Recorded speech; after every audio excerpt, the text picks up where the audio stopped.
We welcome you to a very rainy Saturday night in Brooklyn. Floyd Bennett Field at the Aviator Sports Complex for today's National Public Safety Football League showdown featuring the New York City Correction Department Boldest and the FDNY Bravest on the Varsity Media Sports Network. And a pleasant good evening, everybody, alongside one of the finest, bravest former football players, Kenny DeForest. I'm John Perez, and Kenny, Corrections, FDNY. You have to love the competitiveness. The juices are flowing. It doesn't matter how much rain is coming down. These guys are ready to go. No, they're used to this bad weather out here. Every year we get a bad weather come out to play. They deferred. Corrections will get the first possession of the afternoon, and you know, this is a fun league. It's an outlet that a lot of these departments use, and good to see them take their time on a Saturday night to still contribute. And Kenny, you were a former player. These are, you know, games where you kind of have to work around the schedule. Maybe some guys are working on a 24-hour shift for the Bravest, or Corrections has an insane schedule ahead of them, but they still make the time and make new friendships and build camaraderie along the way. Yeah, definitely. It's a time task that takes a lot up. That's why I played until I wasn't single anymore. Because if you're not single on this team, it takes a lot. So 100%, as we just wait for the officials to give the okay, and we get the scoreboard as well as they give the thumbs up, as getting ready for some fun football on a Saturday night, rainy day here at the Aviator Sports Complex. There's on this team, you've got Spring Creek, a peace officer, court officer, short punt, goes shy of midfield, and the Braves will take over in good field position. Yeah, it looked like a bad handle on the punt there, only about a 15-yarder. So Braves with some good positioning. We can see what they can do now.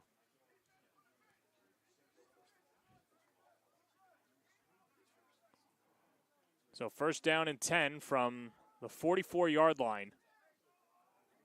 And the Braves will give it off to their quarterback as well, John Conklin, former correction officer. And one of two former boldest players playing for the Braves today. Yeah, a little storyline there. John Conklin, former quarterback for Corrections. I'm sure there'll be a lot of trash talking from both sides with that going on today.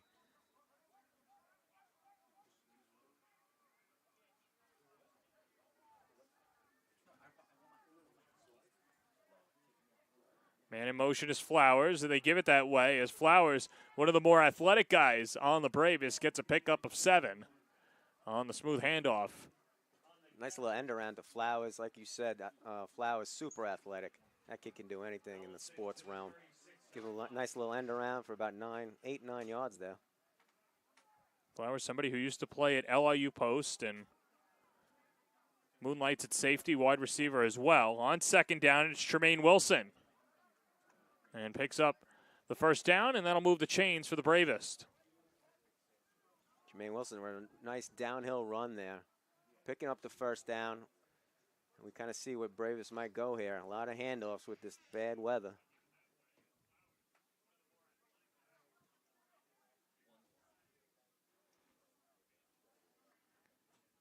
First down and 10 from the 33-yard line. As Conklin set to go.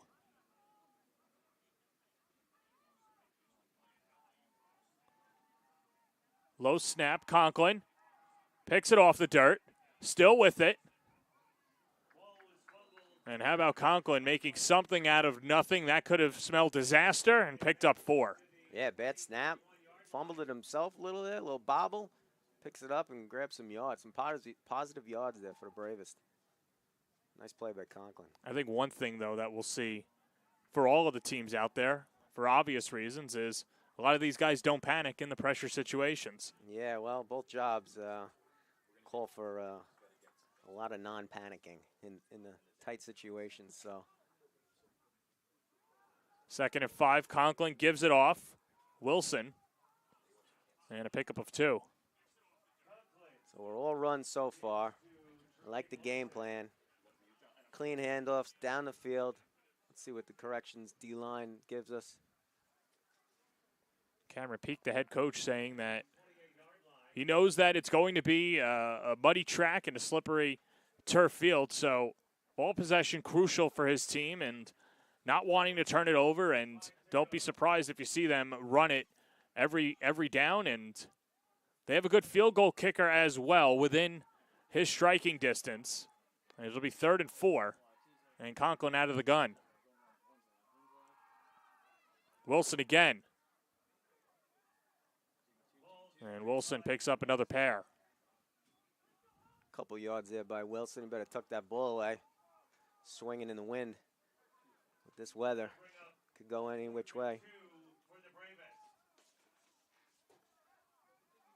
And it looks like the Bravest is going to keep their offense on the field. Looks like a long two, too. Yeah, we're scoreless. 4 minutes gone by in the first quarter.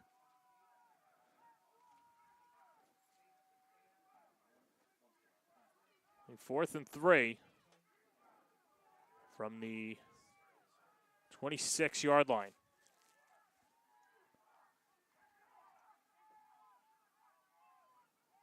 And Conklin throws it into the flat. He's got Wilson, and Wilson is stood up. Good play on the other end. Justin Pierre-Louis, the safety, gets the stop and a turnover on downs. Yeah, Corrections had that sniffed out the whole time. Little bobble on the catch, completed it, but not enough for the first down. Corrections coming out on offense. Well, and one thing, too, with Conklin, he can throw it, but we haven't seen him take that deep shot yet. Now, it was only one offensive series, but it just goes to show the elements that these guys are playing in. Yeah, Conklin's a bit of a gunslinger. He likes to whip that thing around, so we'll see what the offense talks about. Palmer hands it off. Travis Briggins. Ball might have come out as well. And it did, and the Bravest take over. There you go. That was quick. Looks like a fumble on the far sideline. Bravest recover it. Offense might be coming back out here. Offense will come out, and it looks to be an injury, too, as we've got a down boldest player. Well, the replay there. So I pop out late. Looked like just a bit of a gang tackle, too, so first two guys maybe stood him up. Third guy might have came in there and popped it out. Again, these conditions. We'll be talking about it all day. So the official's talking over whether he was down or not, and that's what Corrections is contesting. They're saying that he was down, so it shouldn't be ruled a fumble. So that's one issue for Corrections. And then they've got a player, too, that might have twisted his ankle or suffered some injury, but they'll say that the runner was down. And the possession stays with the boldest. Well, there goes all that excitement. Referees huddled up. I guess they got it right. Hard to tell from over this vantage point. Bravest offense back to the bench. Talk about that first series they had. Yeah, so looking over at the schedule for the Bravest coming into today, 3-0. Wins at Orlando, 33-3, and at Roanoke, 21-20. That was a little bit of a squeaker. And then how about the overtime as well? The win at Tri-State, 23-20, as they'll take on Corrections today and then on June 3rd as well. Yeah, I'm sure Coach Peak doesn't want this Correction game to be as close as those last two. Those two were tight ball games and exciting for the fans. Real good games. 10:22 remaining in the first quarter. We're scoreless, boldest and bravest. As that was Michael John going out to the far side.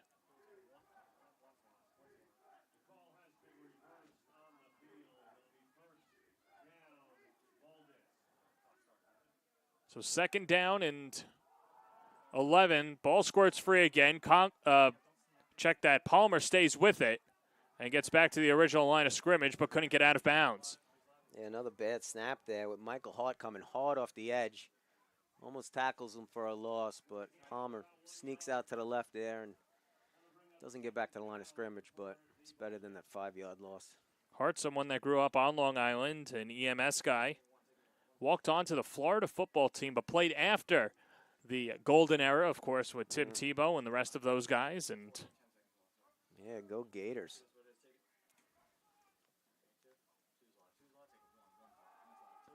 Palmer hands it off up the middle. And another loss of 2, and that front line for the Bravest not giving corrections anywhere to go. No, there's three heavyweights up there for the Bravest on D-line, and they rotate them quite frequently, so everybody's going to have a good breather. And they're a solid squad, that D-line from the Bravest. 4th down and long, and second punt as Schweitzer goes out to boot it away.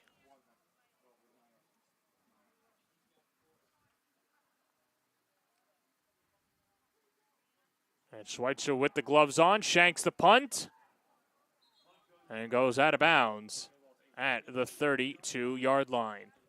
Well, he's 2 for 2 with some bad punts here. That might have been shorter than the first one. Maybe only about 10 yards. And Bravest, again, with great field position. We'll see what they can do now. So they take over with 8:35 remaining in the first quarter, and we're scoreless. As John Conklin, 5'11", 220, comes back out. As the Bravest try and strike first.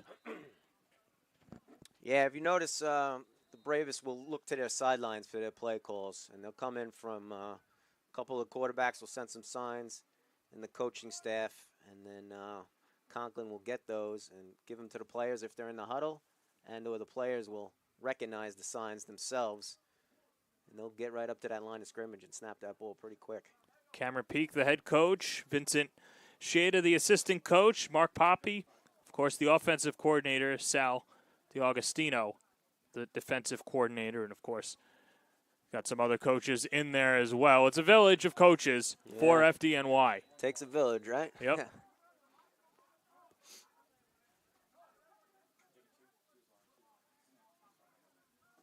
First down and 10. Conklin out of the gun. As the Bravest try to open up the scoring. Conklin's going to air it out. Looking far side. It's caught. Timmy Dollison, the former Temple Owl, makes the catch. And we're in the red zone. Or check that. That's Evan Flowers. There's Evan Flowers. Look like a post route down on the right-hand sideline. And Brave is back on the line of scrimmage, ready to go again. First and goal from the 10. Into the flat. Far side, sneaking towards the end zone as that was Thomas Herrick, who was stopped Tommy after Herrick the game. Sorry there, John. With Tommy Herrick with a little bubble route, a couple yards there. Tommy, fun facts, senior man on this Bravest football team. He's been on the team the longest, I believe 14 years now. He's an old fossil compared to some of these 20-year-olds. But he still looks young, still looks great out there. Nice catch. Nice couple yards for Tommy. Well, we were just talking about the outlet that this provides, too. And, you know, you build friendships. And for some of these guys, they could just go into the administrative role or coaching role. But for him, he just wants to stay on the field and play. That's it. I mean, it's a tough transition going from a player to a coach, especially if you didn't get hurt or anything. Because you always feel like, maybe I could still do it. Maybe I could still do it. So you do see it. Some guys take a little break, maybe a couple years, get a little older. Now they know they can't do it. But Tommy's still out there, 14 years on the team. And, you know, he's a workout guy. He's keeping himself healthy. He's drinking the right protein shakes. He's doing the right thing. So, Were you a protein shake guy? Or? You know, on Sundays sometimes. Okay. You know. All right.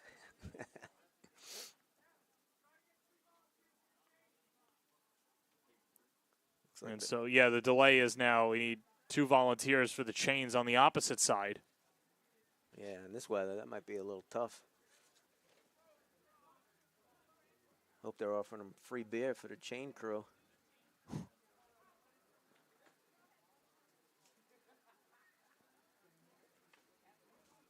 Right in front of us, Timmy Donaldson, number 8, is warming up as a snapper for the field goals. He took over last week. So that might be a thought here, field goal here.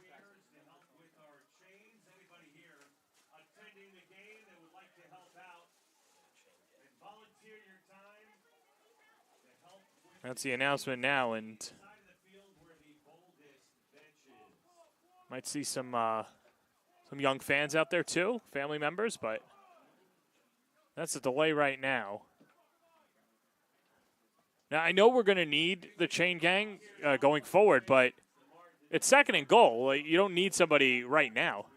There you go. Good point. Good point. I want to know what happened to the chain gang just a couple downs ago. Yeah. Where'd they go? They quit halfway through? Not even halfway through. A quarter through? They punched out. That was it. That's it. Must be a union job. Right, there you go.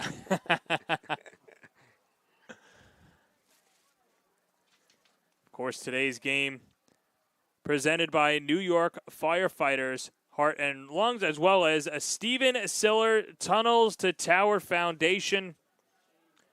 Since 9/11, we've been helping America's heroes by providing mortgage-free homes to Gold Star and fallen first responder families with young children, and by building specialty-adapted smart homes for catastrophically injured veterans and first responders. They're also committed to eradicating veteran homelessness and helping America to never forget September 11th, 2001. Visit them today at t2t.org.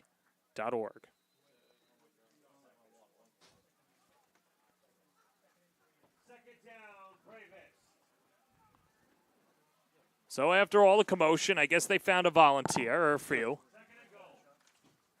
As it'll be 2nd and goal. 7:19 to play in the first.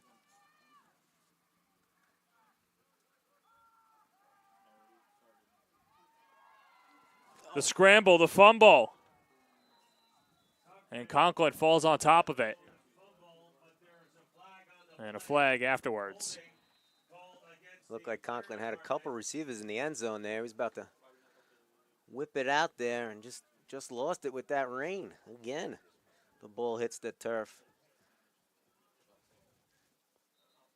And a good job by the secondary, closing off any passing lanes, as the holding will push back the bravest.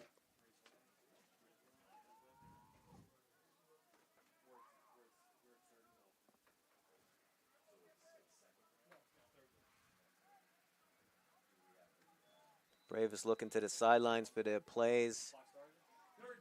Coming in from the 2 backup quarterbacks, Danny Woodford and Anthony Balzano. Better get this in quick, though. Clock is ticking. Yeah. Yeah, they've been pretty deliberate with their offense.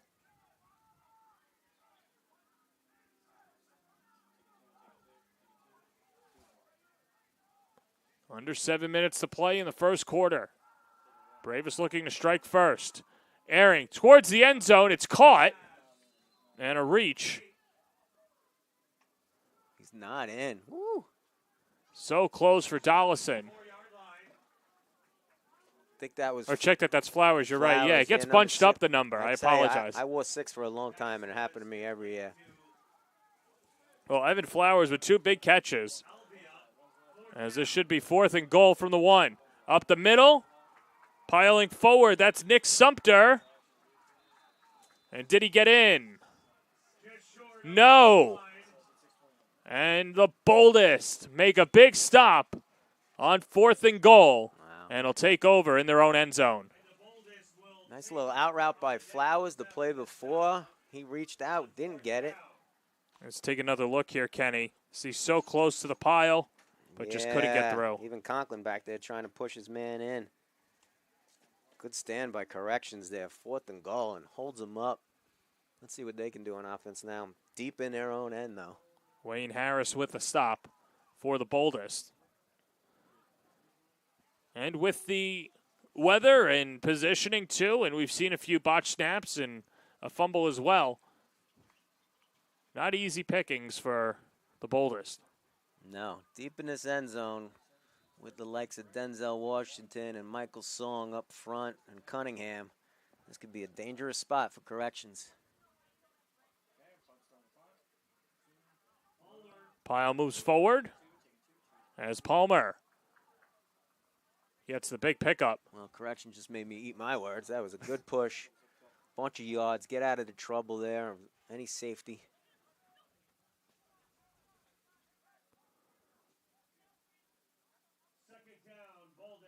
So second and short for Boldest.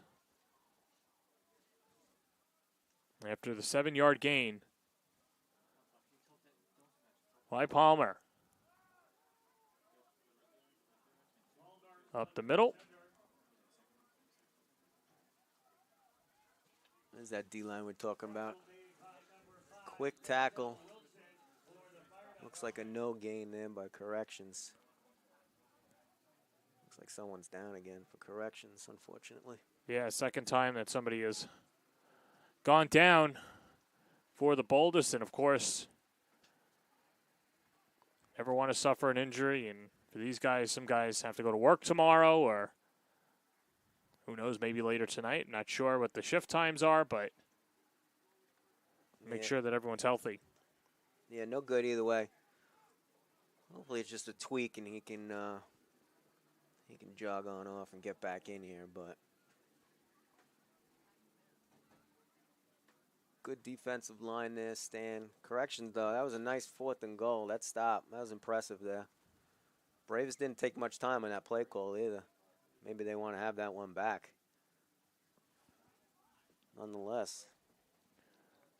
So we'll take a timeout as trainers are out, and you're watching the NPSFL on the Varsity Media Sports Network. Don't forget to subscribe to our YouTube channel for upcoming schedules and content, and on social media at Varsity Media. Now is the time to order a college recruiting video with Varsity Media. College recruiting videos can save thousands of dollars on college tuition and help land a spot on the team. Our videos include your best plays set to music with spot shadowing effects to help you stand out from the competition. Contact Varsity Media today and mention this ad to save 15%. Call 516-403-2050 or email jeff@varsitymedia.net. Back here at the Aviator Sports Complex, we're ready to go. Just over 5.5 to play in the first quarter. We're scoreless. Boldest and Bravest, and corrections with the ball. 3rd and 3 from the 7-yard line. Palmer keeps it himself and gets wrapped up. Great play there by the Bravest defense. Looked like Denzel Wilson, 6'3", 285 pounds of muscle, the team captain, and Cameron Peak says the baddest guy on the lineman. He sure is. I had a pleasure playing with Denzel, and he's an athlete too. I'm telling you, on the basketball court, he's got a quick first step for the size that he is, and he is a monster on that D-line, as he just showed, and a captain for a good reason. He's a leader out there. Don't want to back him down in the post. No. Schweitzer out to punt. He shanked his last punt, and he'll need some distance on this boot. Low snap, punt is up. Gets some hang time. Fair catch is called. And a nice sliding catch underneath by Eric Ortega. Sure-handed Eric Ortega taking that one in the rain, no doubt. Fair catch. Seems to be going some kind of conference out there. There's some laundry on the field. Not sure if there was running into the kicker or a hold. Everybody looks confused. Yeah, because it came from behind. It wasn't in the backfield.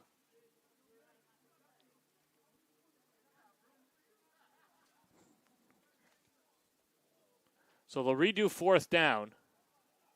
I missed that call out there. I'm not sure what it was, but I didn't see it either. And then you would think because it was 4th and short that would give them the first down.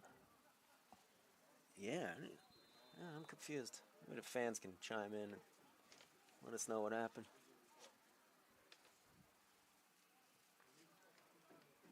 I think the Bravest are as confused as we are. Right.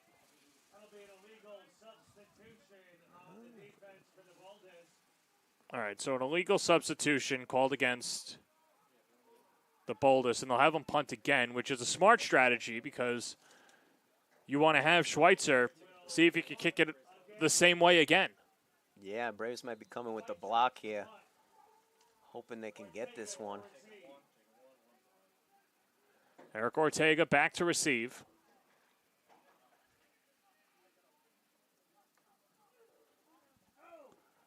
And an even better kick. Chases back Ortega, who gets away from it.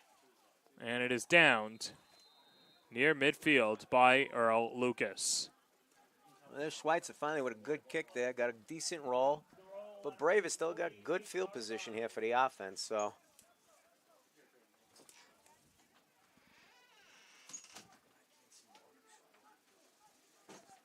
as the Boldest come back out. And the Bravest offense as well. Well, last time that the Bravest was on the field, 4th and goal from the 1. Couldn't push it forward. And now deeper field position, but still in Boldest territory. looks like they're coming out with 3 receivers here. 4 receivers, 3 to the left, 1 to the right. Might be trying to air it out here. Conklin and Sumter in the backfield, and you're right, Tripp's right. Or Tripp's left on the screen. Goes to Ortega in the flat. Stutter steps, gets around 1 defender. Then is swarmed and taken down. Earl Lucas with the tackle. Eric tap dancing there, trying to get some positive yardage, but Boldest was all over that play, so not much room for him. Schweitzer also in there on the gang tackle.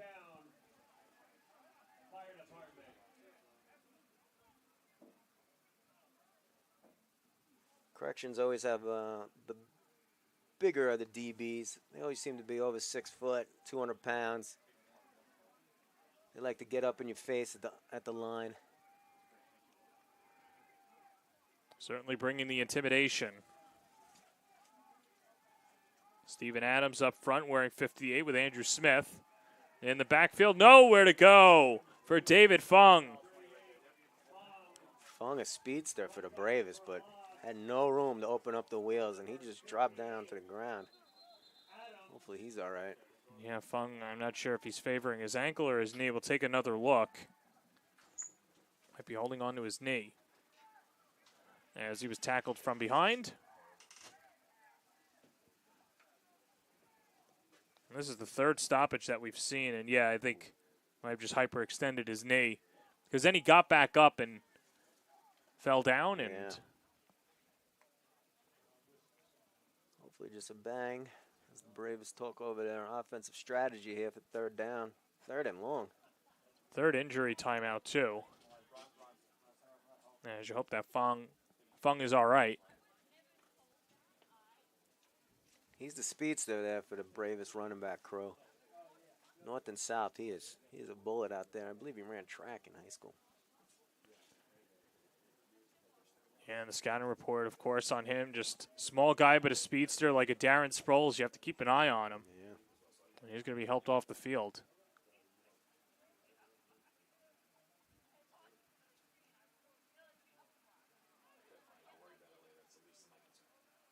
So 2:44 to play in the first as Fung comes off, and yeah, really favoring that left ankle.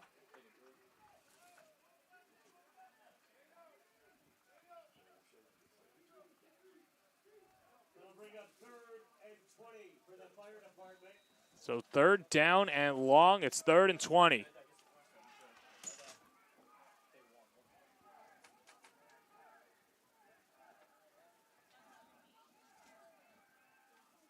Man in motion was the vet. Herrick as it's thrown over the middle. And Tremaine Wilson. A nice catch, but still a long way for him to go. And it'll be 4th and long, and the punting unit comes out for Bravest. Try to sneak a little screen pass into the running back. Corrections was not fooled. Bravest to punt.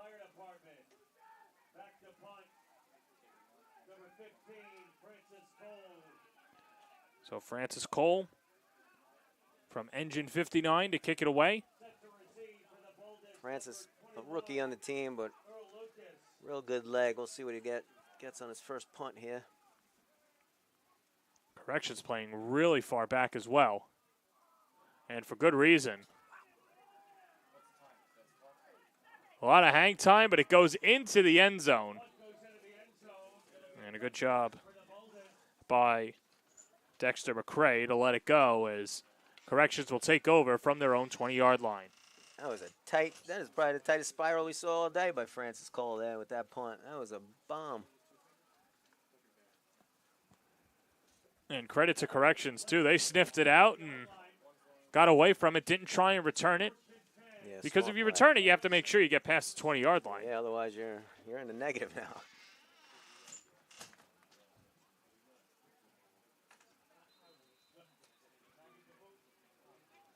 You got two captains out there for the Bravest. Denzel Wilson, which you mentioned before, and John Moody, number 22, the safety. Two excellent players and leaders of this Bravest football club. Yeah, Moody's seen as the quarterback of the defense. He's around the ball and has a nose for it. On first down, Palmer keeps it himself, reverses course, and only picks up a yard. And I forgot to mention Rich Richards, who was in on that tackle, number 33. Also a captain out there. Another great player. He's been a captain quite a couple of years now. Maybe the longest out of the current captains for the Bravest.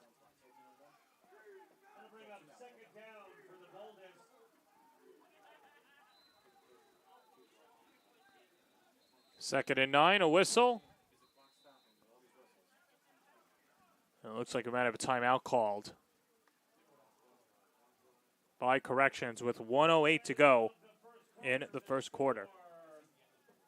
Or check that, that's the end of the quarter, so it wiped out. So the scoreboard in-house was wrong, and that's why the confusion was there. But one quarter in the books were scoreless. Corrections and the FDNY on the Varsity Media Sports Network. Don't forget to subscribe to our YouTube channel for upcoming schedules and content, and on social media at Varsity Media. Varsity Media offers live sportscasts for any event. Our productions include announcers, multiple camera angles, graphics, instant replay, and so much more. Hankinson getting it back. Hankinson going in, dropping it back. The shot of the goal! That's it! That's it! Norton! Pittsburgh, the Class A champions! If you want to enhance your event or make the experience better for your viewers, reach out to Varsity Media today and learn more about our live sportscast. Contact Varsity Media at 516-403-2050 or email ben@varsitymedia.net. Get ready for the start of the second quarter. We're scoreless. Corrections and FDNY. A rainy Saturday evening at Aviator Sports Complex. Looks like Kenny DeForest. I'm John Perez. And Kenny, you could really see the slippery track rearing its ugly head in the first quarter. And passing on first down. Palmer thought about it, keeps it himself, and gets a huge gain of 8. Nice run by Palmer. He's an athletic fella. He gets some open room. He might be gone. But the ball's got to stay in the hands. It's been hitting the turf way too much, as you just mentioned, so we'll see. And remember Palmer, too. Originally a wide receiver, but just so athletic, and Corrections didn't have a quarterback, so he stepped up, and he's been shouldering the burden there. He's managing the situation pretty well. And you can tell he wants the ball in his hands, so he's a playmaker.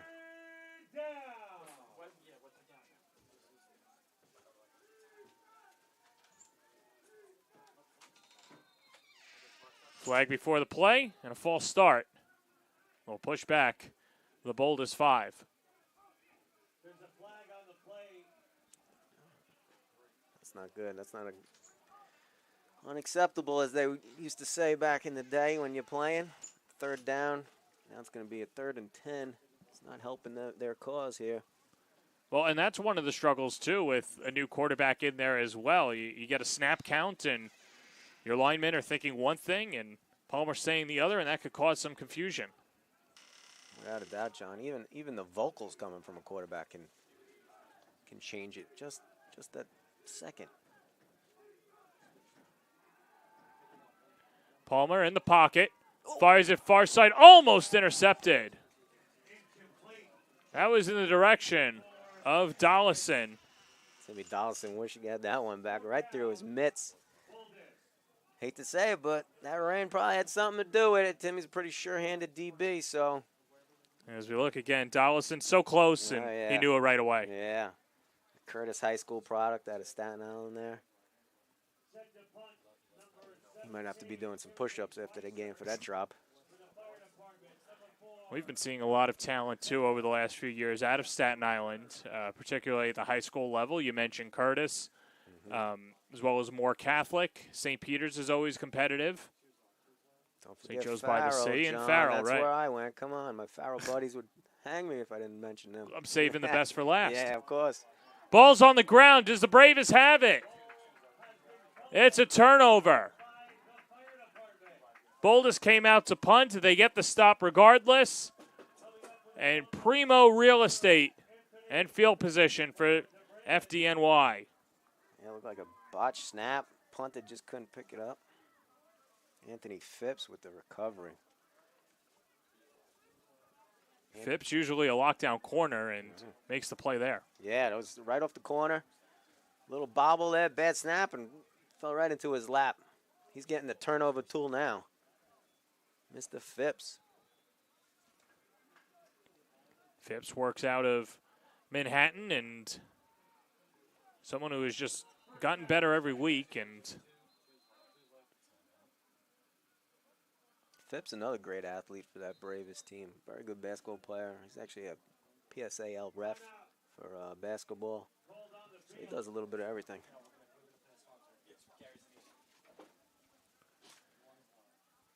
so we're scoreless here in the second quarter, but the Bravest knocking on the door. And, of course, we'd like to thank another one of our sponsors, the Gary Sinise Foundation. At the Gary Sinise Foundation, we serve our nation by honoring our defenders, veterans, first responders, and their family, as well as those in need. We do this by creating and supporting unique programs designed to entertain, educate, inspire, strengthen, and build communities. Visit them today at GarySiniseFoundation.org. He's Kenny DeForest. I'm John Perez, and the Bravest knocking on the door. 1st and 10 from the 10.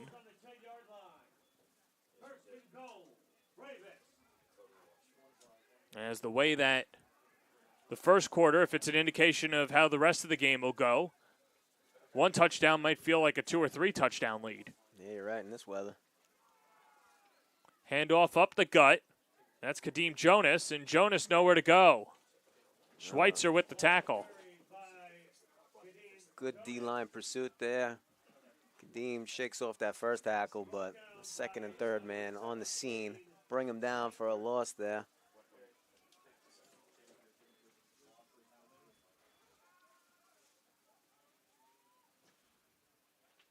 Looks like we got Marco Babby out there. Heedles, Ortega, and Flowers at your receiving core. 2nd and goal from the 8. Conklin slings it off the hands of Flowers. Good defense out of the secondary for corrections. That'll bring up 3rd and goal. Anthony Flowers, he's wish he had that one back, just like Dollison. Right through his hands. That probably was going to be a touchdown there. Clarence Curley had the coverage. And now this brings up 3rd and goal. And for the Bravest, they went for it on 4th and goal in the first quarter. Were stopped. And you'd have to imagine if they don't get that close again, maybe you bring out the field goal unit and just try and take the points. I agree with you. Get Francis Cole out there. He can bang this through. Wind shouldn't be a factor, but maybe they pick this up here. Bravest with a man in motion. Spun up the middle, incomplete. Oh, it looked like he threw. I don't know if he threw him behind him or. But Heedles was the intended passer, but the ball hits the dirt, so 4th down here. Yeah, Heedles went left, the throw went right.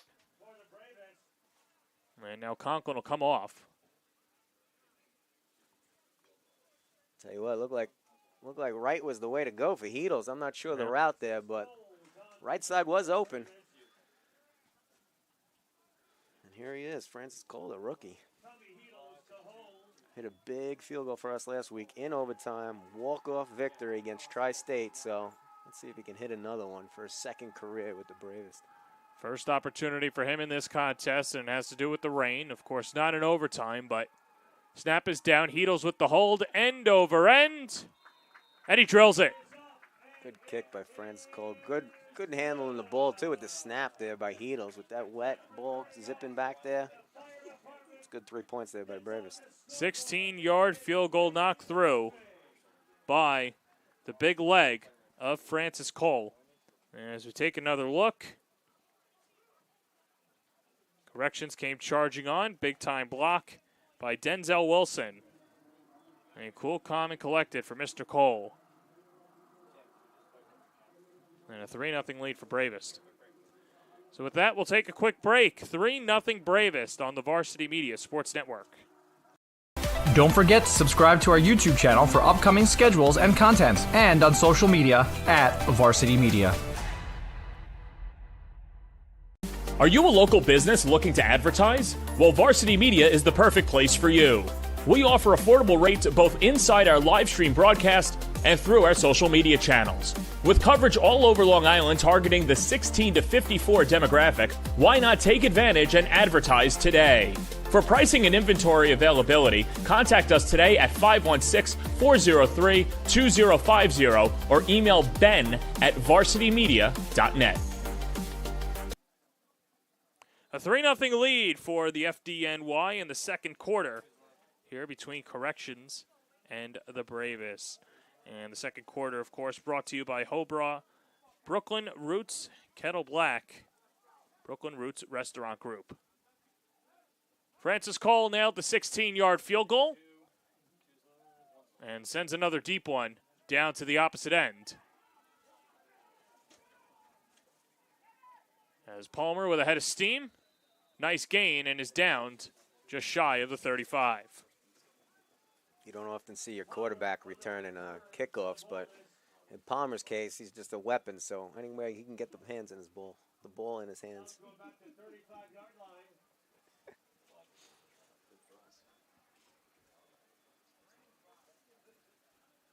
So now first time today that the Bravest defense is playing with the lead. Up 3-0 after the field goal by Cole. Now we'll see the response from the Boulders.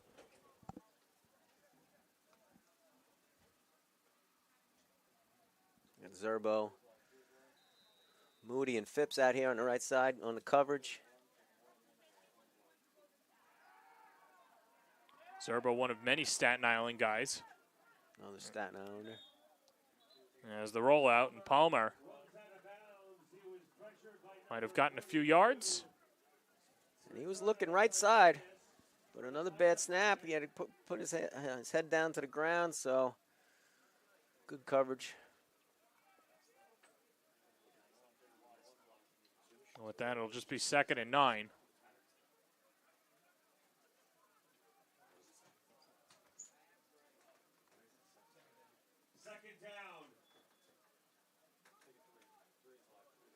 And here's Palmer again. 3 receivers on the near side. Low snap, scoops it up. And a rollout. Palmer gets the block. Reverses course. Takes it himself. Flag is down. He gets pushed out of bounds. And we'll see if Palmer keeps the yardage. You have to imagine with all that squirming, there could be some holding in there. Yeah, I kind of agree with you. I think they were holding big Denzel Wilson there.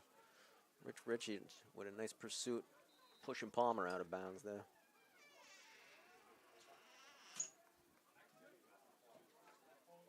And there it is, holding, so that'll force back Corrections. Another 10 yards. They clean their act up. Another big penalty there. But 2 flags are down, so it could be offsetting penalties. Yeah, you're right. Just not sure if they're both against corrections. If that's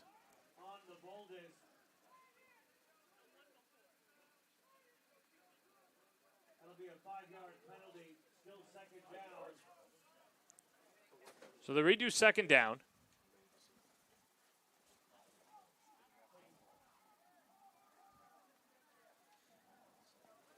Looks like 2nd and 20, right? Yeah. With that 10-yard penalty.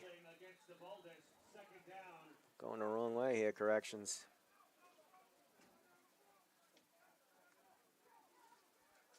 Well, you could just see the struggles with the new quarterback, and when you have that new quarterback, it's basically like having a new offense out there too. Obviously some same faces, but haven't really played together. Handoff up the middle, and short gain by Deshaun Dusap. Denzel with that tackle again, solo tackle. Know that name because we'll be mentioning him all day.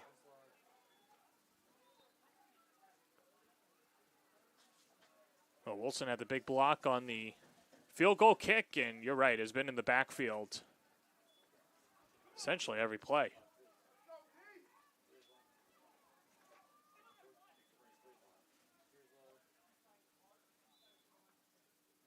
On second down, another snap picked out of the dirt. Palmer airs it out, going deep, far side, incomplete.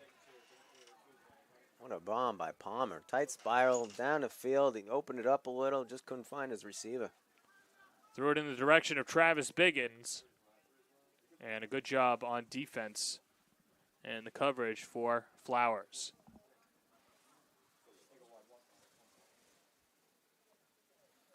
So we see Eric Ortega back. He's a lethal weapon for the Braves. They get him a good kick.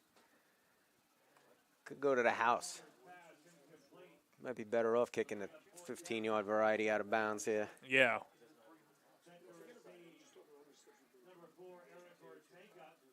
So Schweitzer to punt it away. Had two good punts last time. Had to punt it again after the penalty.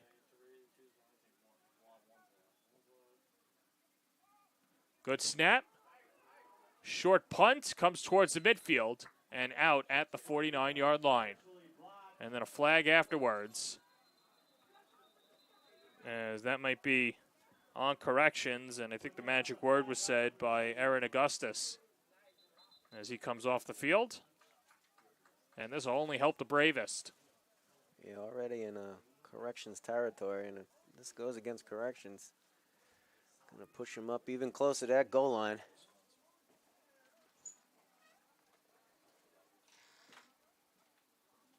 Good play by the defense out there. Another 3 and out.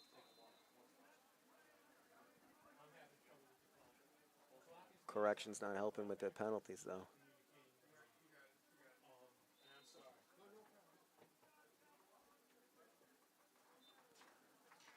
So pick up a 5, and good field position for the Bravest, leading 3-0. Almost midway through the second. Coach Vinny Sheeta coming off the field, giving a play. Vinny was my receiver coach my last year. And then he got the bump up to assistant head coach. He looks like he fits right into that role. Looking good out there, Vin. We'll love to see his team go in front by 2 scores. So they can put one in the end zone here. Start off at 39 at the 39-yard line.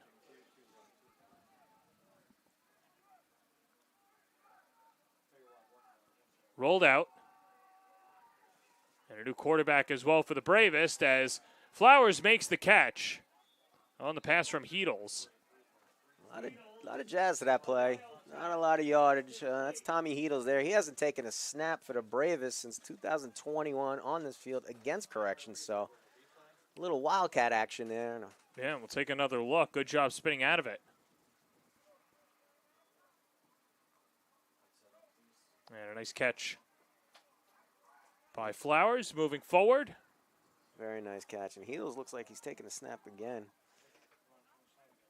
Almost reminded me of last year's Bravest versus the Finest game. Heedles takes a snap and spins out of there and wins the field goal and winds up throwing the 2-point conversion for the win. Dramatic.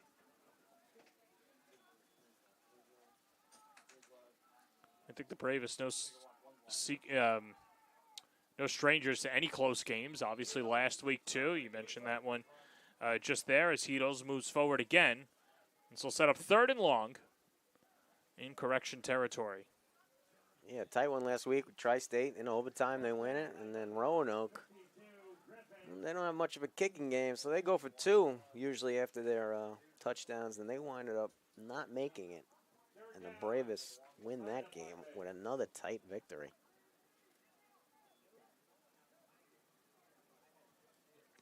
Wildcat action for Heatles. He takes it up the field for a couple yards. Now we're at 3rd down.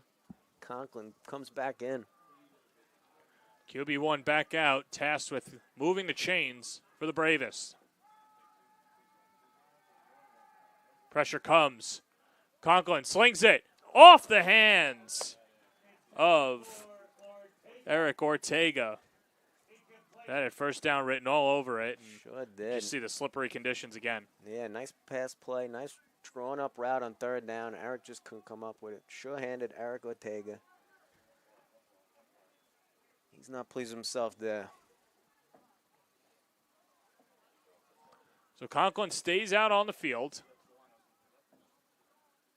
Kind of caught between a rock and a hard place. Because the odds of Cole punting it into the end zone are great, but it's too far for a field goal. Yeah, they're just going to go for it here, which they've done already this game a couple times. Conklin floats it down the field. Incomplete. Ortega, the intended receiver. And a flag out afterwards. Yeah, looked like a late flag. I don't know what you think. There's 3 corrections and 1 FD guy, so looks like it might be a pass interference. Yeah, Ortega a little shaken up too, holding that right arm. As we take another look, what do you see here, Kenny? Straight down the seam with Ortega. Good read. Actually, great throw. Right in between 3 defenders. Ortega couldn't come down with it, but might be because of that pass interference. We'll see. Clarence Curley in the coverage. And so a PI called against corrections as the Bravest take over. 4th and what is that, 5 or 6? And they're opening it up. I like it. Mark Poppy with the offensive coordinating duties today. He's in the room next door. 1st and 10 from the 22. 3 receivers on the high side.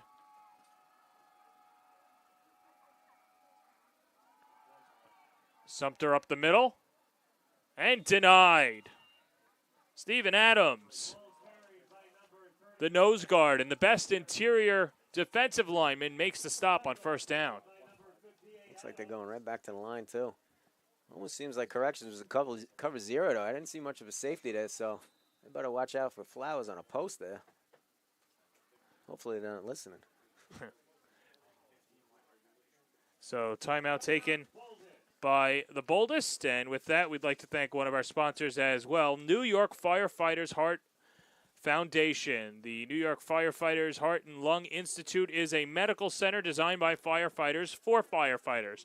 They've been working with the FDNY's Bravest for over 14 years. New York Firefighters Heart and Lung Institute provides medical care specializing in, but not limited to, cardiac and pulmonary testing, as well as cancer screenings, and provides educational seminars focused on firefighter safety. For more information, visit fdnyheart.com to schedule an appointment. Yeah, go get yourself checked out, guys, on a personal level. Heart and lung helps us out. Check you out, give you the A-OK. You're all healthy. 100%. As this young fan just enjoys playing in the rain. Yeah, he's enjoying it all right. What rain, right? He's those goulashes? Those, yeah. Cool little rain jacket on the little fella, too. Jealous.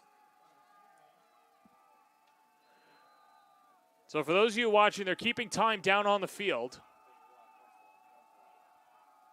As the Bravest lead at 3-0 in what we could assume is late 3rd quarter. And some motion at the line. And a false start pushes the Bravest back 5. It's a tough penalty to take after a timeout. Yeah, really. You had all the time. You had to play. And then a big penalty. Good for corrections there. Bad for FDNY.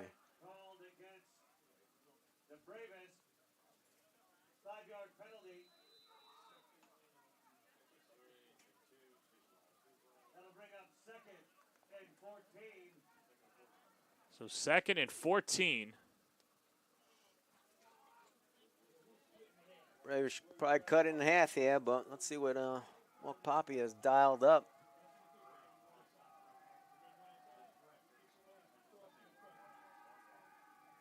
Rolling out, Conklin, near side. Ooh. And a nice catch on the other side, but did Aviles stay in bounds? That's Adrian Aviles. And they'll say he did. What a play, and we'll take another look. There's a great view coming at you here for this beautiful instant replay. Little bobble. Oh, man, way to hold on, Aviles. Nice play. Stops the clock. Manageable 3rd down here for the Bravest. Got some good blocking on the right side, too, by Jared Howe and Khalil Lewis. Allowed Conklin a few extra seconds. Conklin fires. It's Flowers. Sees a swarm of defenders and gets taken down. 3rd catch of the afternoon for Flowers.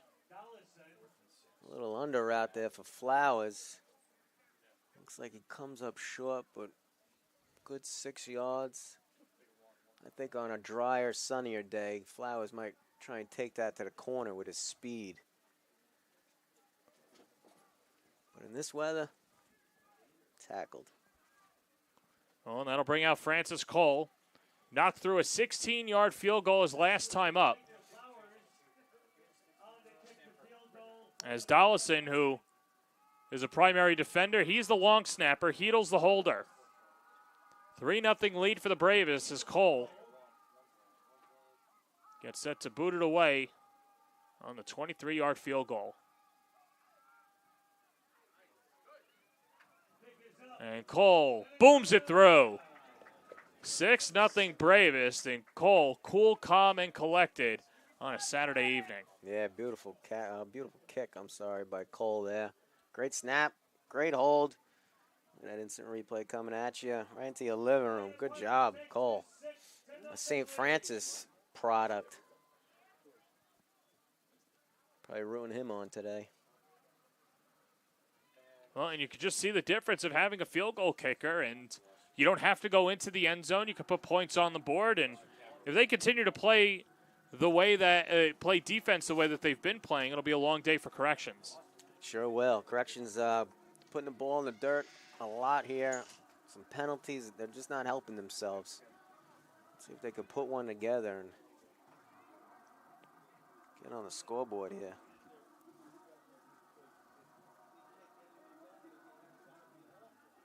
Almost looks like Cole's lining up on the more of the right hash here, as opposed to the left prior, I believe. Well, he just wants to try everything. Yeah, well, he might as well. I was down in Roanoke with the boys, and I was talking to Cole the first time I met him. He also told me he played linebacker, and he might go out for linebacker next year. So I don't know. If he keeps kicking like that, the coaches might not let him. Yeah, it's certainly a prized possession in your back pocket is the boot of Cole.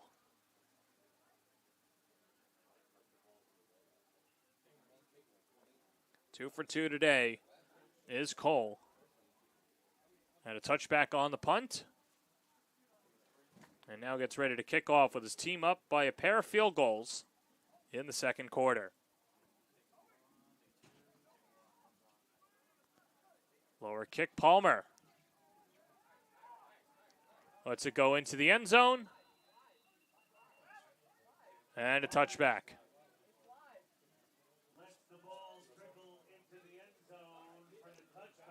Palmer, the quarterback, back there again. Guy likes the ball in his hands, and I don't blame the coach staff to put him there. No, and it's been a little bit of a slug for Palmer and the offense of corrections. But either way, One touchdown can change that. Corrections trailing 6-0 in the second. It starts with the snap here. Let's see if we can get a good snap for Palmer and see what he can do. Bravis in a cover too. Palmer flushed out of the pocket. Rolling far side on the run. Pass complete. Nice catch up front. And down low from Jamal Uri. Yeah, Palmer plugged that right into his chest there. Let's take another look. Good job by Palmer to escape the rush. Yeah. Big Denzel Wilson. Song. Fires one in there for the strike. Good catch. Way to come back for that ball. That's receiving 101 there. And the officials conferring. Now, of course, they don't have replay. And they'll overturn it. I'm not sure what they saw. Wow. I think that's a bad call, John. I mean, I'm a Braves fan, but that was a complete pass. No, it's a big swing, too, against correction. Yeah, that was the longest play from scrimmage from them. Negated. 2nd and 10. And here's Palmer. Fires it near side, incomplete. Out of the reach of his intended receiver, Chris Lyons. Yeah, a little corner out there. Just threw it a little too much on it, a little too much air, out of bounds. But maybe corrections is seeing the light here. Maybe they're going to start opening it up. Maybe they saw something they like, but 2 incompletions here. We'll see what they got here on 3rd down. Yeah, and certainly haven't utilized Chris Lyons, who they call CMC, which is short for Christian McCaffrey. Very versatile, has good speed, and perhaps now with Palmer slinging a few, he's starting to warm up and get accustomed to the soggy conditions. Fires it near side. It's hauled in by Minot. As Minot picks up 6. Yeah, that's an easy football route right there. Turn around at the sticks. Might be a yard short, but just a little pitch and catch there for corrections. So now officially 4th and 5. And his corrections will go for it. Flag is out. A heave down the field. Incomplete. Travis Briggins, the intended receiver. Looks like Braves might have jumped off. That's why he threw it deep. Free play there. Almost hauled in there by the corrections receiver. Yeah, that's exactly what it was, a free play. So encroachment called against the Bravest, and that'll move up corrections. And it should set them up with a new fresh set of downs. Braves got away with one there. Not the offsides, but that long pass on the right sideline. Almost hauled in. He had his man beat.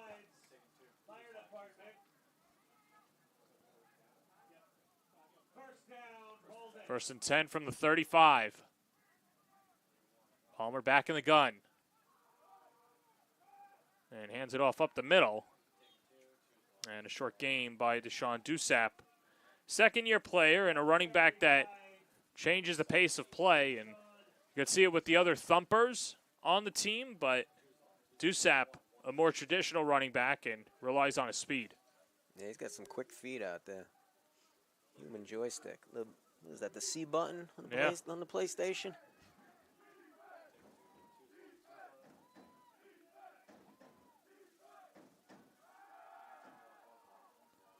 Slung near side, Lyons. Makes the catch. Nice little turnaround, nice little catch. Big hit by Rich Richards. Corrections feeling it now. They're starting to move the ball a little. So 3rd and short. As corrections trying to find their way into the end zone and tie this one up before the half.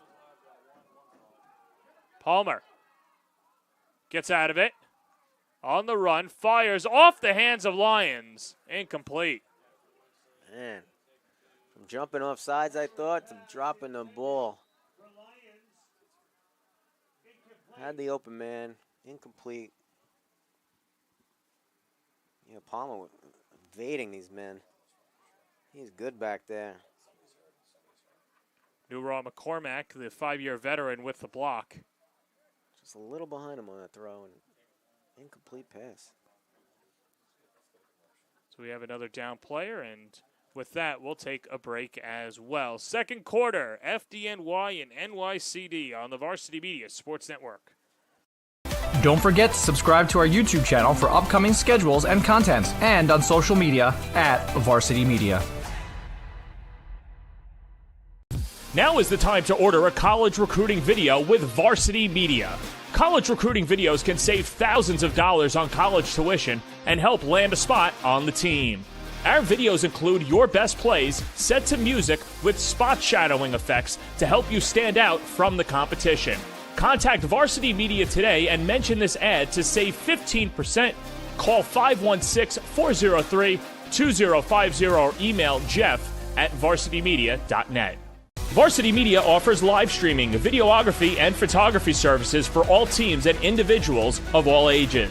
In business since 2010, we are the trusted source when it comes to sports media coverage. If you have a big game that needs to be filmed or live streamed, or an athlete in need of action photography, reach out today and save 15% when you mention this ad. Contact us at 516-403-2050 or email ben@varsitymedia.net. College coaches, it's time to consider Varsity Media to broadcast your games. High school recruits are on Varsity Media with a subscriber base over 50,000 strong. Varsity Media's viewers are your target demographic. What better way to promote your program than by broadcasting your games on the Varsity Media Sports Network?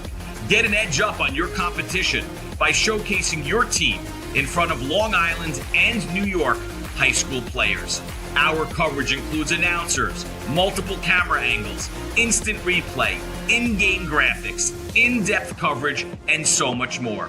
Best of all, viewers watch free, no paywall, and that means more views of your games.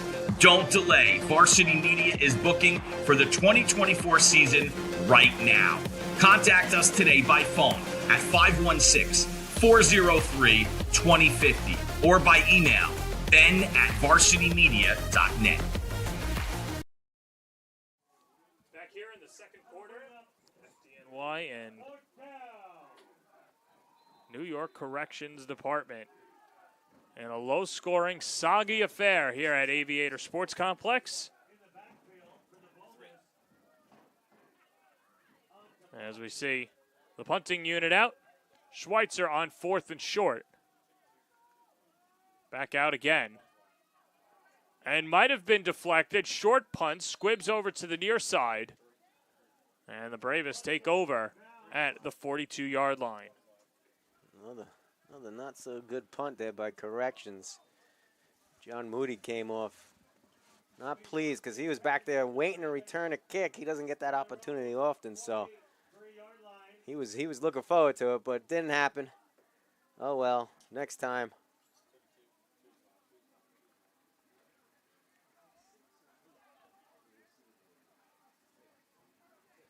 So the Bravest take over with the lead. Later stages of the second quarter.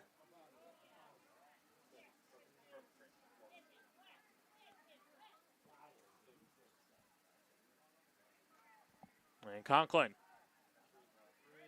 set to go out of the gun. Throws over the middle, off the hands of Marco Babby. Marco Babby should have had that one. Little 6-yard curl route. And this weather is just been relentless all day. All day. Look, they're throwing them the towel. Wipe the hands off, Marco. Let's go. Yeah.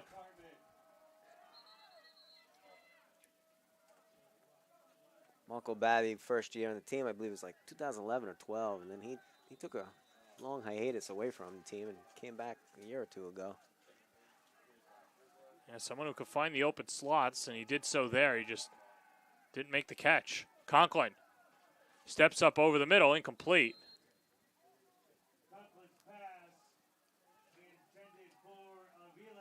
Adrian Aviles, who made a nice catch last time out. Incomplete after the deflection at the line. Yeah, the ref giving the tip symbol. So that negates any pass interference that might have taken place. Free game. Receiver's a free game if the D lineman or anybody on the defense gets a hand on the ball. They're down in 10.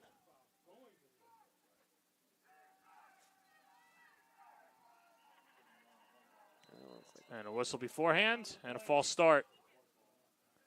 Pushes the Bravest back 5. Look like a Vila's there. I'm not sure, though. That's not a good one there. 5-yard penalty. Remains third down. So now 3rd and 15.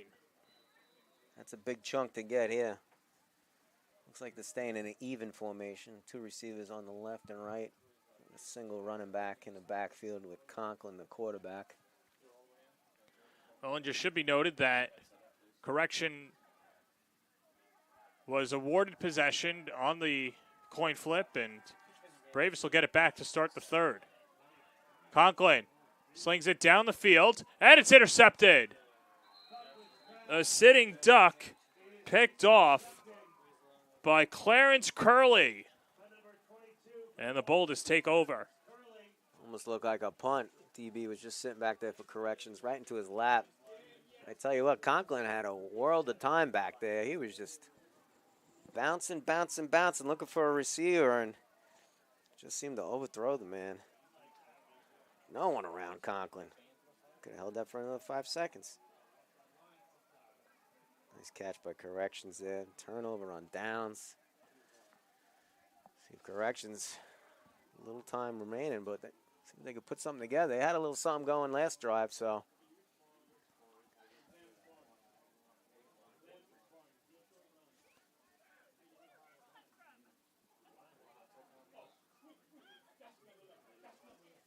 And so now late in the second quarter, perhaps one more possession for the Boldest.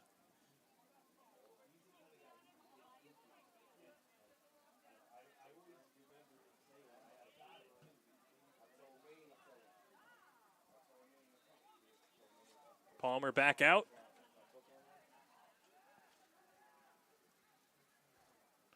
Three receivers on the near side.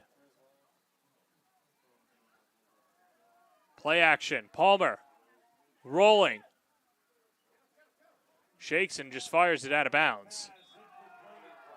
Nice catch down low. Yeah. Out of bounds by the big burly Danielle Oliver. One-hander on the sidelines. Put him in, coach.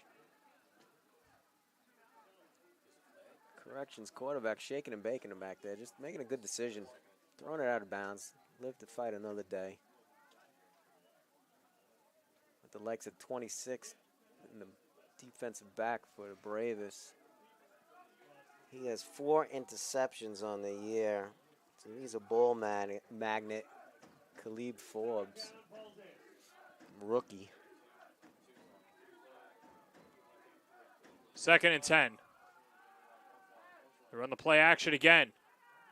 Palmer on the run, slings it down the field. It's caught. Way up the field and a flag. Wide open there. That's Kaz Minot.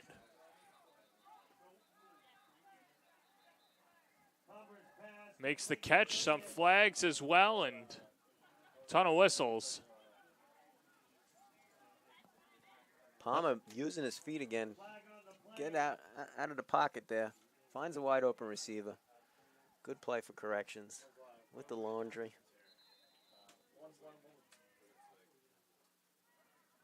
Face mask. Called against the Bravest. That's going to be tacked on, huh, John? Yeah. Oh, boy. Corrections threatening here. Yeah, the first real opportunity deep in Bravest territory.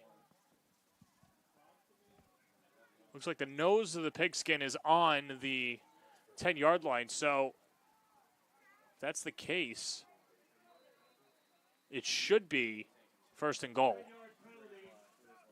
First down at the 11-yard line.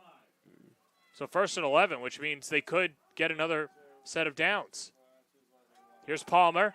Takes it himself. Still charging and denied. The two captains there on the tackle. Wilson and Richards. Great play, boys. Well, Richie Richards, of course, we mentioned earlier.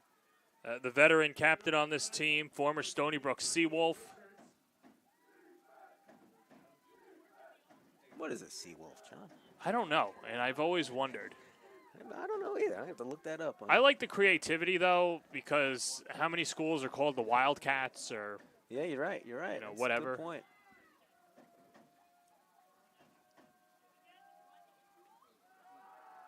Palmer fakes the handoff and fires it wide in the direction of CMC Chris Lyons. I'm looking for CMC a little bit more now. The last two drives. Coverage, Khalid Forbes.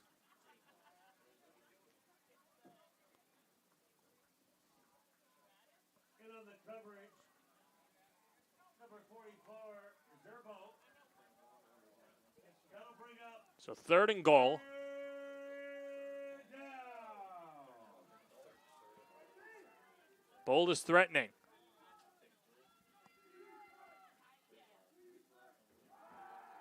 Palmer back to pass. Fires end zone. Touchdown. And corrections have tied it up. That was Kaz Minot, made the big play down the field and hauls in the touchdown, and we're tied at 6. Great route, great throw. Right in between two bravest defenders here. Just a little post route right behind the safety. Great play by corrections. Get a chance to go up in this game close to the end of the half. They're going for 2. Minot still playing in his 40s, gets up every day and does hot yoga to keep himself limber and using the versatility to haul in first touchdown of the day.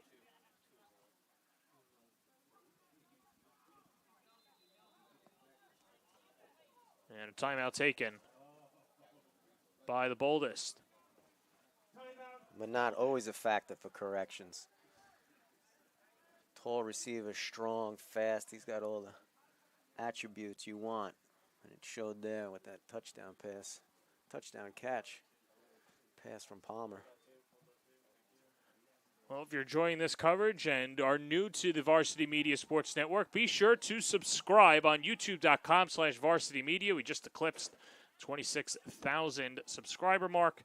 And then on social media channels such as Twitter, Instagram, and Facebook at Varsity Media right now.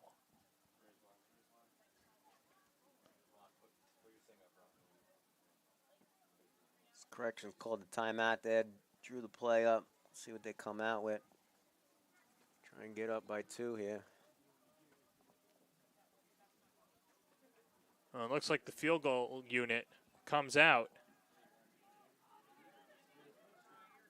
Dexter McCray to kick the point after. So put the boldest in front. Cancel what I said. Snap down, kick is up, it's blocked. As the Braves pounce on it. And a good block down low by the FDNY to keep it tied at 6. Yeah, maybe not the best decision for corrections. Called the timeout there. Regrouped, went for the extra point, blocked. Tied game here late in the second quarter. So just like that, it's a brand new ball game. Tied at 6. And perhaps just only a handful of seconds left for the Braves to try and take a lead going into the locker room. Once again, they're keeping time on the field. Number 26 there, Khalif Forbes. He was a little mad at Zerbo there. Zerbo being the linebacker type. He tried to jump on that ball. I saw Forbes behind him. He wanted to scoop and score. He was looking to run with that thing. But nonetheless, they blocked the field goal anyway. So they say 54 seconds left in the first half. All right.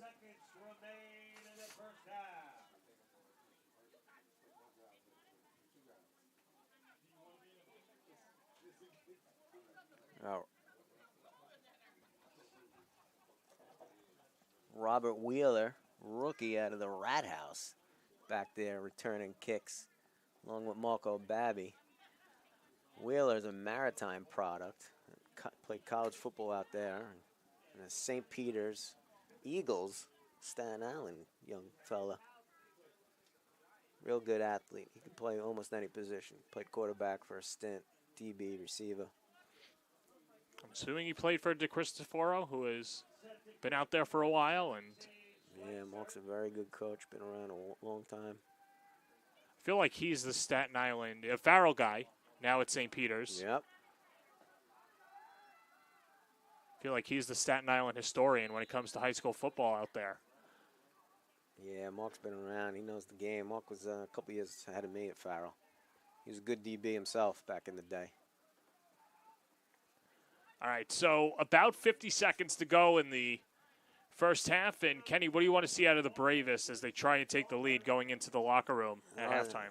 As a former Bravest receiver, I say open it up. What's the harm here? Throw it deep.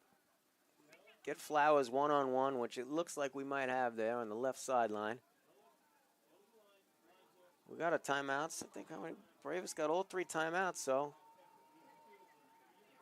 let's try and make something happen here. Don't sit on it. Whatever we do, don't sit on it. Well, and the FDNY will also have the ball back to start the second half.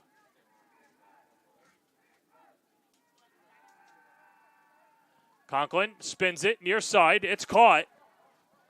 And a big pickup by Tommy Heedles. Tommy Heedles a little bit out of catching the ball, throwing the ball, running the ball.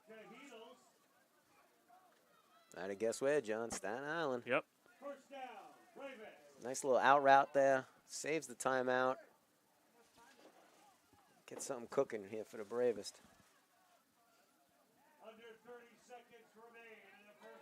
Final half a minute to play in the first half. Conklin on first down. Flips it near side. Flag is down.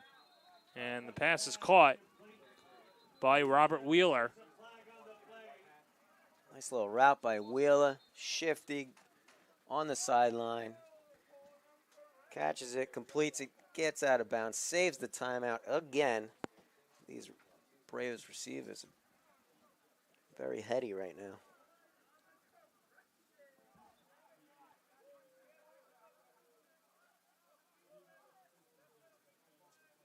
So penalty against the defense declined by FDNY, and it'll be another 1st and 10 at the 30-yard line. Seems the Bravest receivers are all non-glove today because of all this rain out there. You're better off without them. Well, the Braves would just love to get into field goal range. All 6 of their points coming by Francis Cole. Conklin near side, another catch, and a flag afterwards as well, but back-to-back catches by Robert Wheeler.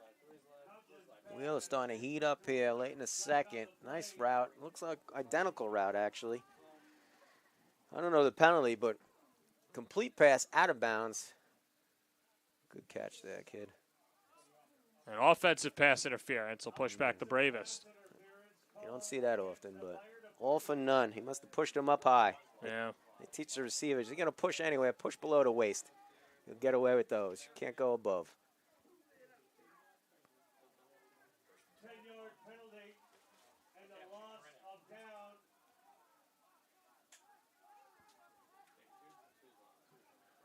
It'll be 1st and 20 from the 40-yard line. Still first down. Conklin out of the gun, has Heedles on the near side in the slot, along with Wheeler. Pocket collapses. Conklin keeps it himself, bulldozes forward. Ball comes out, and corrections take over. Conklin opted not to slide, lost the football, and the boldest. That was stolen. Ripped right out of the hands of Conklin. Gotta tuck that away, young fella. Just kept rolling and rolling, and I'll take that, says corrections.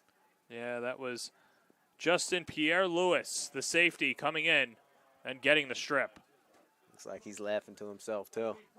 Stop holding it like a loaf of bread, he told Conklin. Yeah.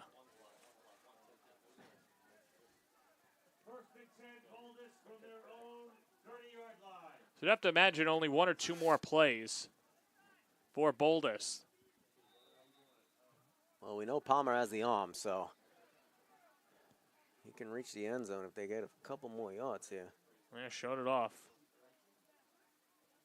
Looks like a punt formation, but perhaps one more knee, and we'll go to halftime as Palmer takes the knee, and that does it for the first half. A couple of field goals and a touchdown, and after 30 minutes of play, it's a 6-6 game here between NYCD Boldest and the FDNY Bravest on the Varsity Media Sports Network. Don't forget to subscribe to our YouTube channel for upcoming schedules and content, and on social media at Varsity Media.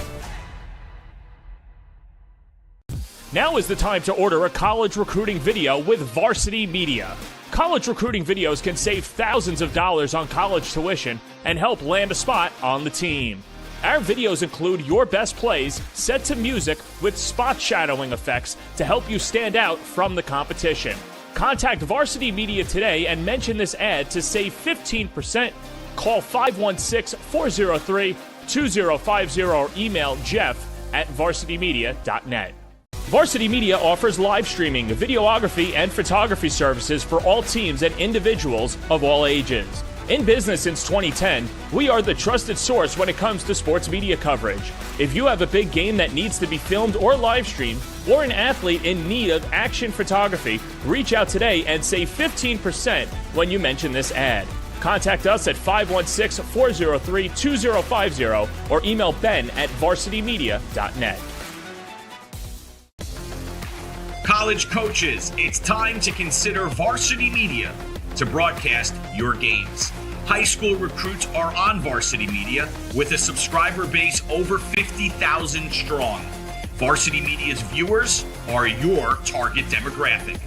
What better way to promote your program than by broadcasting your games on the Varsity Media Sports Network? Get an edge up on your competition by showcasing your team in front of Long Island and New York high school players. Our coverage includes announcers, multiple camera angles, instant replay, in-game graphics, in-depth coverage, and so much more. Best of all, viewers watch free, no paywall, and that means more views of your games. Don't delay. Varsity Media is booking for the 2024 season right now.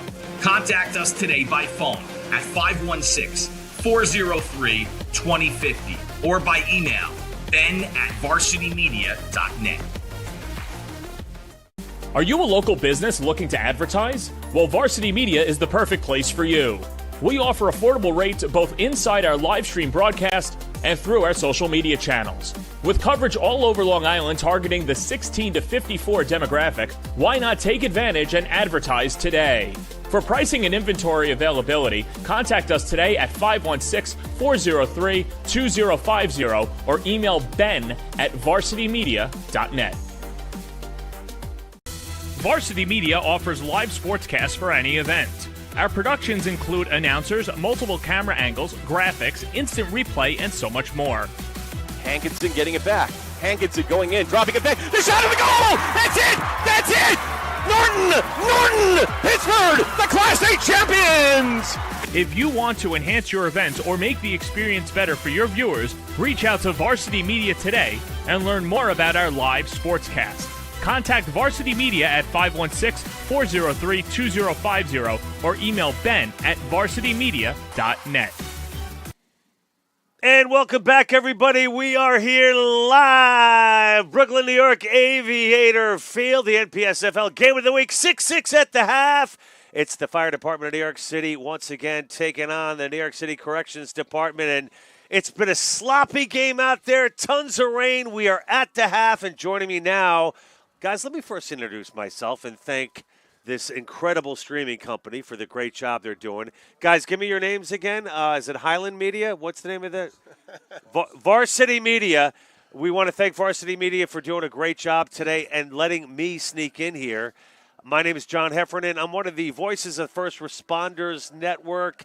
We work in conjunction with the National Public Safety Football League, and we're looking forward to a big game in a couple of weeks that we'll be covering nationally, the Fun City Bowl. We will get to that in just a second. But, ladies and gentlemen, let's put our hands together for the former president of the Fire Department of New York football team, Mr. Troy Roberts, and, of course, the president of the Alumni Association, currently Mike Highland. Gentlemen, great job. We want to thank you so much for being here on this rainy Saturday here in Brooklyn, New York. Nice Troy, to get in a warm booth. That's right. Troy, let me start with you. So, we go way back, and we've got lots of things going on.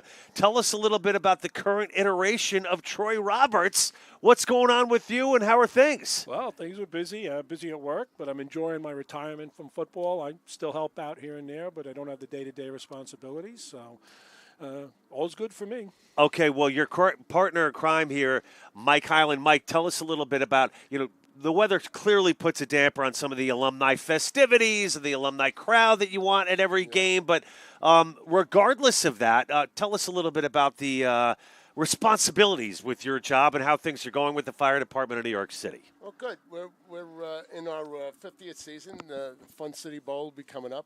Unfortunately, with the pandemic a couple of years ago, we lost the game in between. So last year should have been our 50th anniversary and 50th game. So we're having a big luncheon next Wednesday, and we're going to celebrate 50 years of Fun City Bowls, and we've got about 125 guys ready to come down. Well, I'm glad you brought it up. June 3rd, we are at Mitchell Field out on Long Island for the 50th annual Fun City Bowl, which some consider the real national championship game.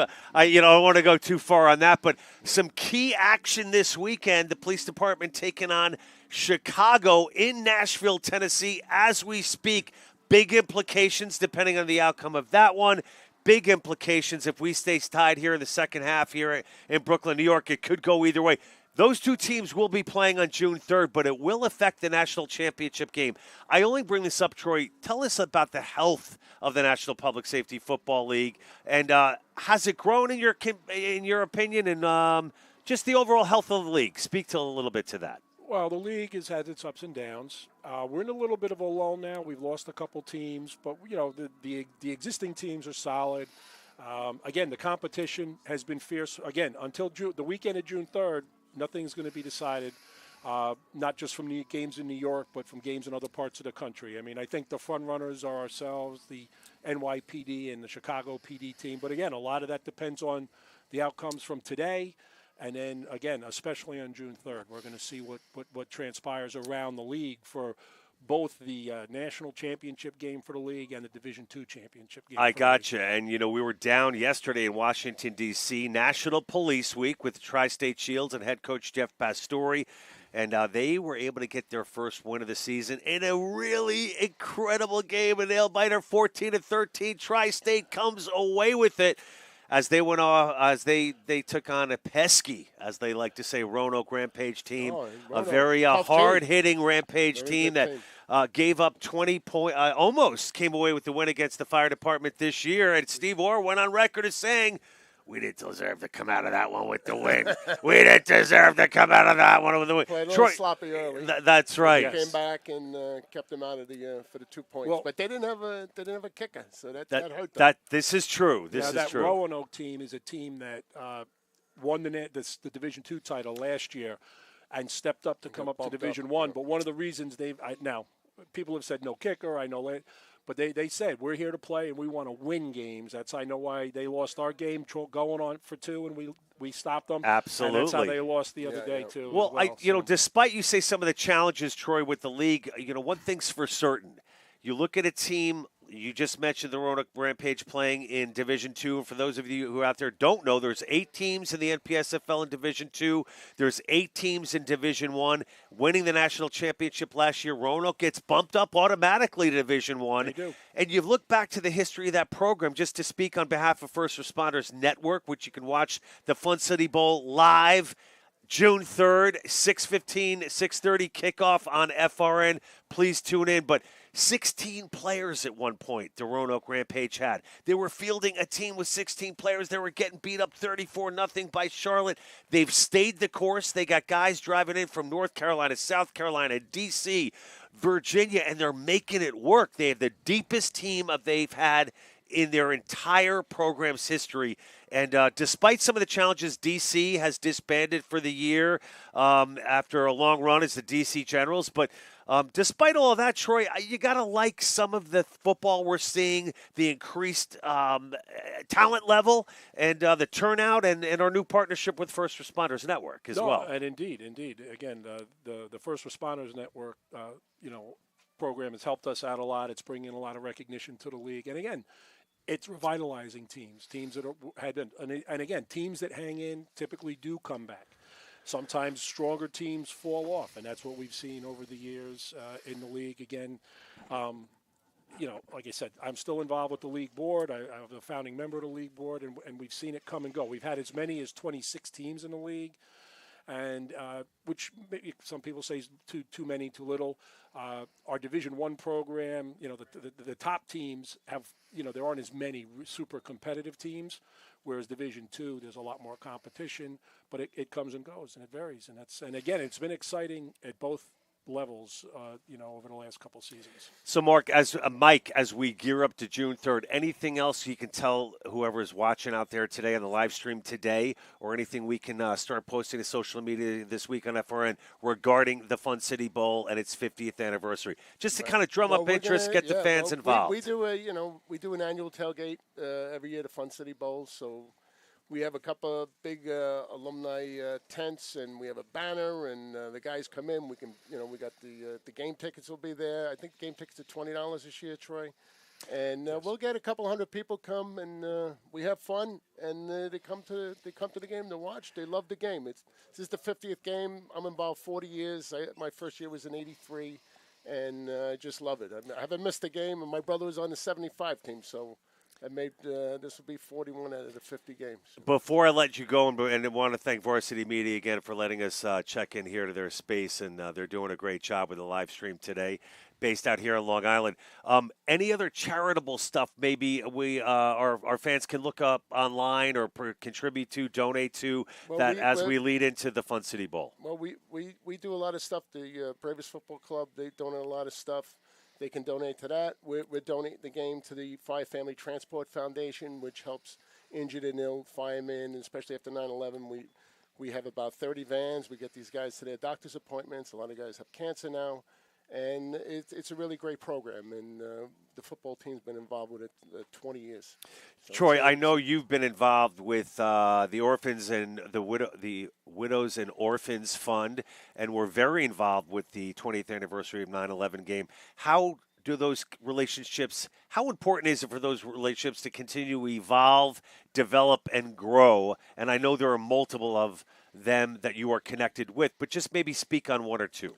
Well, again, the Widow and Children's Fund, obviously after 9/11, that is the fund that supports the widows of active firefighters killed on the line of duty. The other fund that we also support is the Thomas R. L. Sasser Scholarship Fund from the UFA, which supports the widows of non-line of duty firefighters. Unfortunately, we lose a lot of firefighters active to non-line of duty accidents, and those widows do not get the same compensation.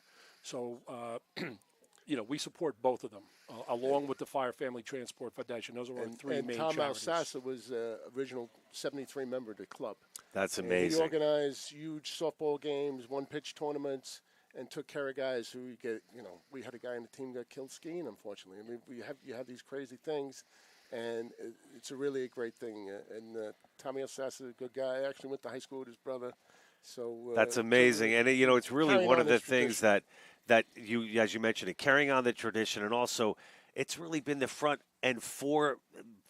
the front piece for you guys for so many generations, even before 9/11, and it continues today. And a lot of people don't know how many multiple charities there are. And I don't know, as this league continues to grow, talk to the future a little bit about what you see this program doing as we wind up another great season here with 2 more to go after today. Well, again, the league is all about promoting, bringing more teams in, which our national charity has been the Ronald McDonald House for a while for the league. Again, and they do a lot of, sponsor a lot of kids programs, and they support, sick children all around the country.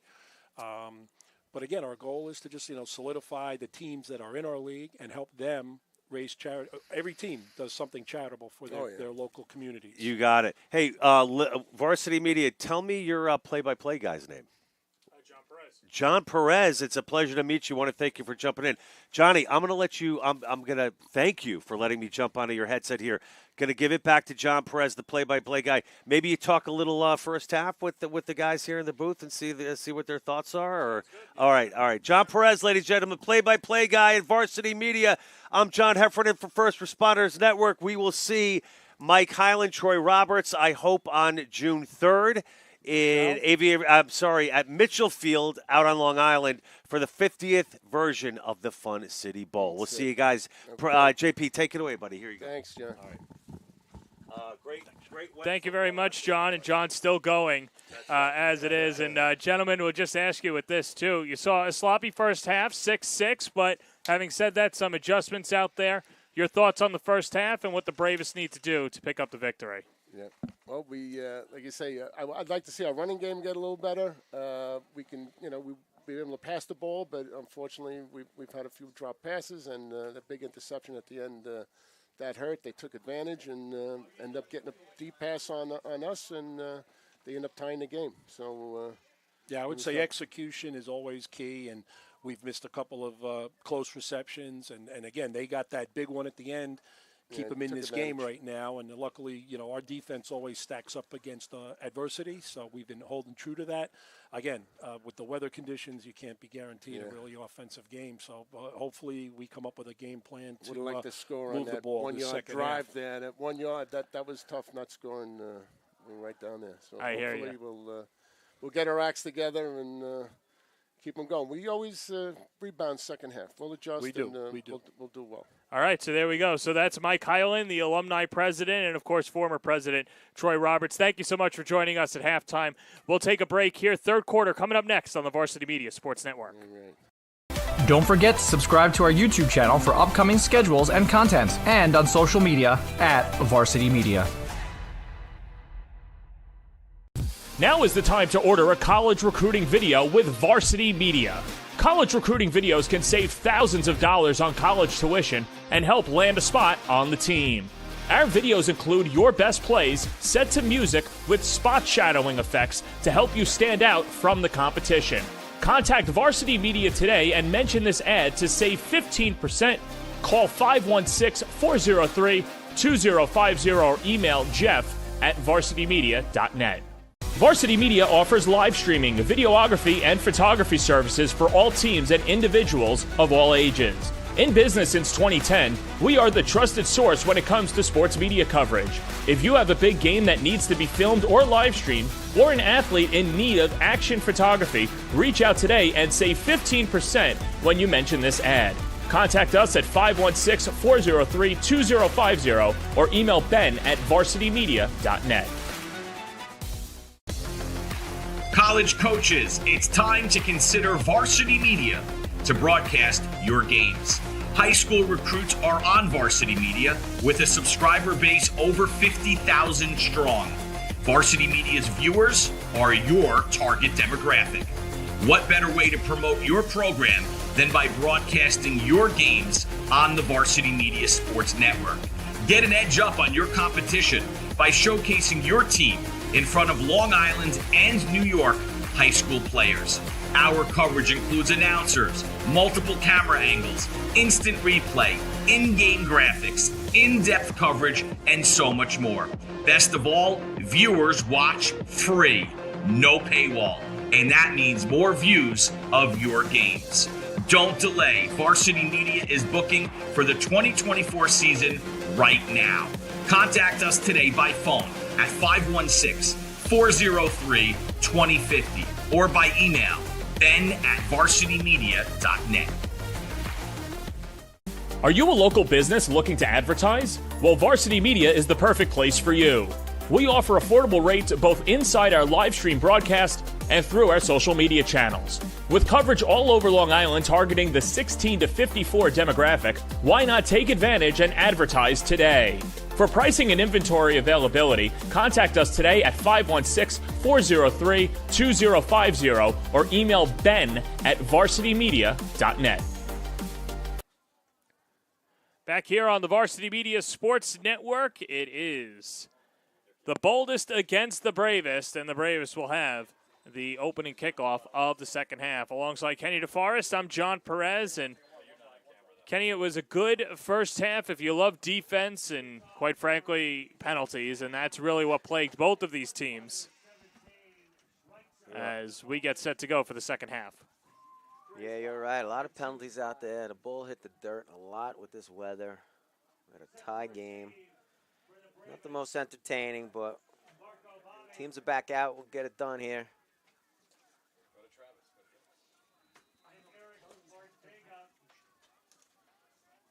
Ortega and Wheeler deep. I'm sorry, Marco Babby. Apologize. And Schweitzer to kick it away.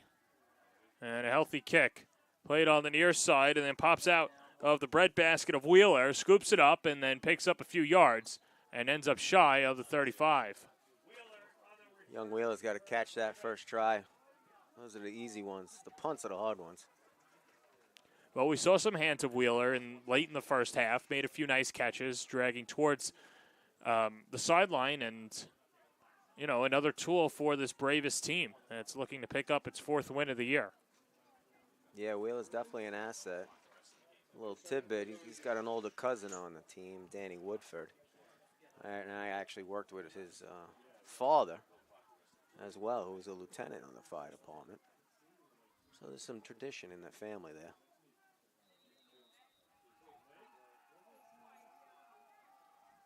John Conklin out. First possession of the second half, and the first handoff goes to Kadeem Jonas, the thumper. Someone who's not afraid of contact and picks up a few. And should be second at 6. Yeah, nice hard run out of the halftime there for a couple yards for Kadeem. Get his wheels turning. He's a game changer himself. So they push him back a few. It's second and 8. Conklin with a couple of receivers near side and another handoff. As that was Jonas, back-to-back gives. And he gets sniffed out by that D-line for corrections. Yeah, number 17, Schweitzer, he shot in there like a bullet. Schweitzer's been doing a little bit of everything today, handling the kicks as well as playing defensively. Made a nice catch in the first half. And yeah, it seems like a couple of these correction guys are on both sides of the field and in specials, so. John Conklin barks out the orders. Third and long upcoming. Should be a free play, no flag. Conklin lets it go, almost intercepted, but just knocked away by Justin Pierre-Louis. Conklin got lucky there. That was a drop by that DB. And a late flag comes in. And illegal hands to the face against the defense. Oh, Bravest lucked out on that one. From an almost interception to a 15 additional yards, I think.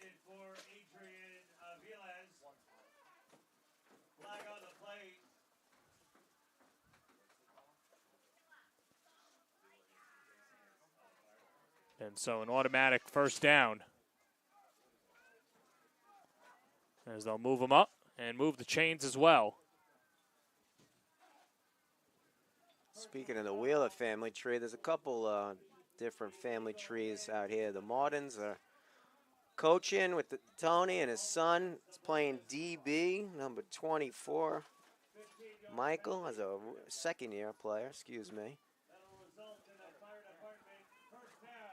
Former coach Rosati and his son used to be both on the team.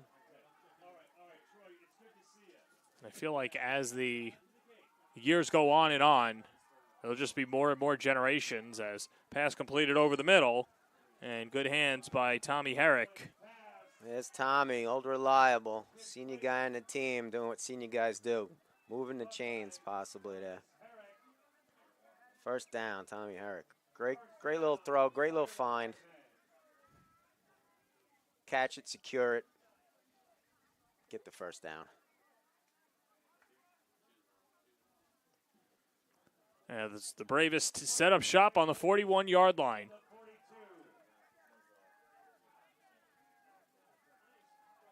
Trips receivers up on the far side. High snap, Conklin corrals. A lot of time. Spins it. And there's the catch by Wheeler. Just talking about him before, he heard his name and makes the catch there, Kenny. That's it, tight bunch on the right. Wheeler just finding the open area there for the nice gain. One thing of note, too, it's not raining anymore. Not to say that won't be the case later on in the game, but I'm sure for both of these teams, they want to take advantage of that right away. Yeah, without a doubt. Sun almost looks like he wants to peek out. And the Bravest just going no huddle here, looking to the sidelines, getting the plays in. Hot and heavy. Bravest coming down, looking to score here, take the lead. Jermaine Wilson had the last carry. It was on second down, Conklin. Hands it off up the gut. And another positive yardage for Tremaine Wilson. Tough yards there. He got hit up 3 times until he was taken down.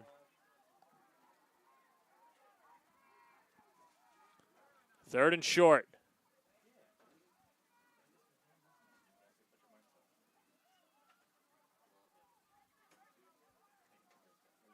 Well, we're in Francis Cole territory, but FDNY thinking end zone and thinking first down as well. Should have enough. Conklin sure thinks it's a first down. He's pointing it that way. Far side official, the linesman saying that it was and just wants confirmation, but this should be a first down. And that was Conklin's play call. They had a play at the line. He saw the defense, balked the cadence out, gave the play to the receivers and running back. First down, Bravest.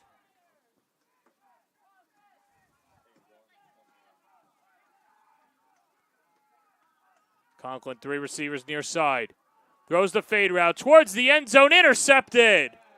He lifted up there, and Stephen Murphy takes it away for the INT. What a great play by Stephen Murphy. Coming underneath that ball at the safety position, interception. That was a beautiful play. Yeah, let's take another look again. Pressure coming from Schweitzer. And Murphy cuts across. Cuts across, that's it. Maybe could have put it out there a little more for Flowers. He's got the speed and the height to get it, but nonetheless, another turnover here in this game. We need to count on the turn. How many turnovers is that now? Yeah, it's been at least 5 turnovers between the fumbles, an interception, and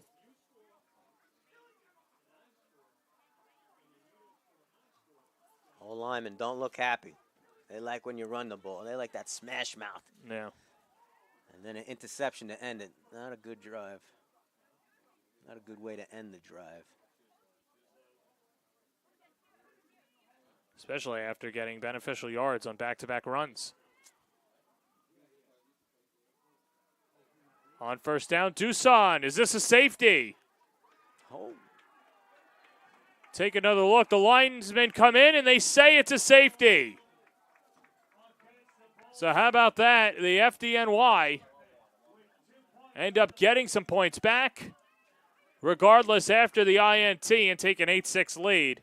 And as you see again, Kenny, nowhere to go for Dusop. Nowhere to go. I think that was Jonathan Carberry right off the edge, man, with a big hit. Man, cheers those O-linemen up because now they're going to go back out there, get another shot. Great defensive stand with the safety. give that man the turnover tool, which is a gold necklace with the bravest insignia at the end. A little bling bling there for number 43. So an 8-6 lead for the FDNY, and the third quarter is presented by Ready Rebound. When first responders get injured, they call Ready Rebound. We deliver expedited, high-quality healthcare advocacy, person-to-person, heart-to-heart, 24/7, 365. We promise to always answer the call the moment our heroes need us. For more information, visit ReadyRebound.com. He's Kenny DeForest. I'm John Perez, and an 8-6 lead for the Bravest. As they'll get the ball back.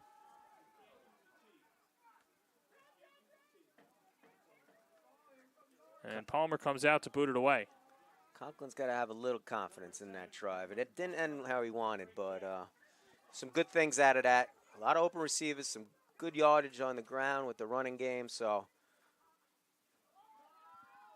he knows what he did. He'll fix it.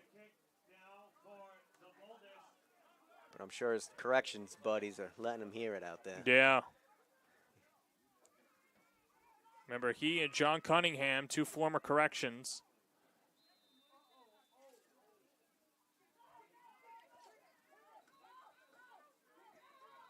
We haven't mentioned John Cunningham's name much today, but another stellar player. He had that big catch in the Fun City Bowl last year to win the game for us. And he's another great player out there on that D-line from the corrections, as you mentioned. Well, we heard it from John Heffernan at halftime. The Fun City Bowl coming up on June 3rd. Of course, some other events, too. FDNY Alumni Luncheon, May 24th. That's this week.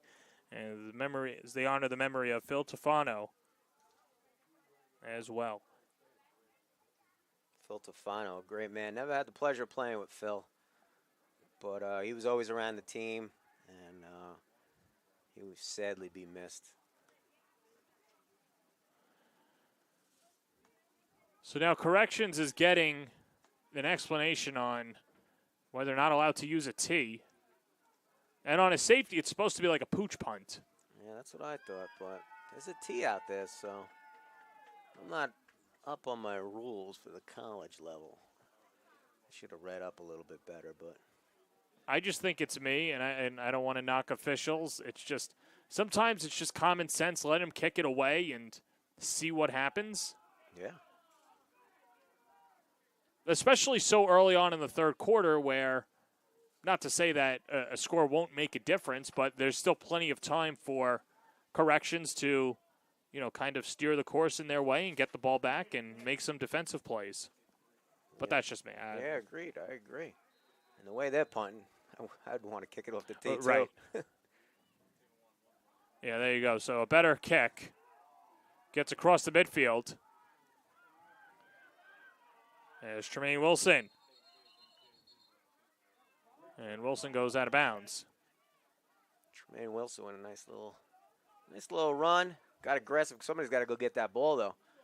The Bravest had an issue last week on the opening kickoff at Tri-State. They gave him a little pooch kick, opening kickoff, and nobody went to get it. And Tri-State recovered it. Wind up scoring on that drive. Stevie O wasn't happy with that. The special teams coach, the president, longtime player. He's been around forever. And he's pacing the sideline still. He's probably still mad at somebody. Talking to Coach Cam.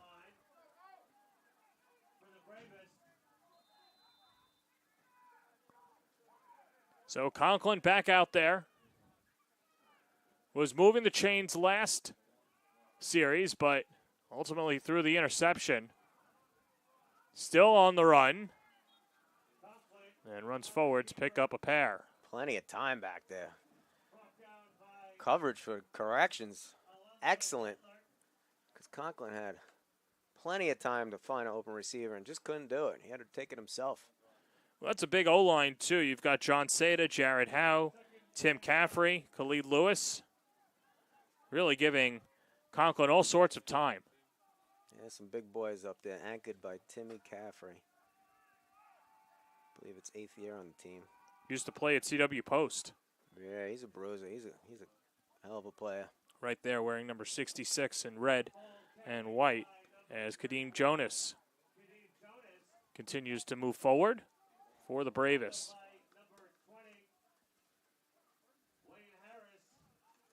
Looks like a throwing down here on 3rd down and about 7 or 8. See what Mark Poppy pulls up in the playbook here. We got Flowers and Aviles on this sideline with Babby and Tommy Herrick on the opposite. And Wilson in the backfield. Conklin looks to pass. Slings it over the middle, and it's caught. Big time catch by Aviles for some positive yardage. Move the chains. The Bravest have another first down. Conklin had him in the sights the whole time, staring him down, waiting for just to hit that open spot. Swings it in there for the first down. But Aviles did pay for that. That was a big hit coming downhill by that safety. Woo, almost took his helmet off.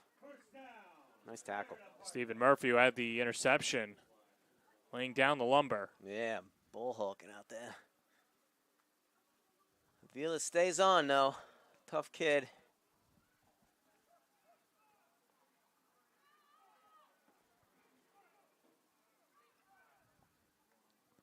Almost 8 minutes remaining in the third quarter. That's by our time, not what's official on the field. Pass incomplete.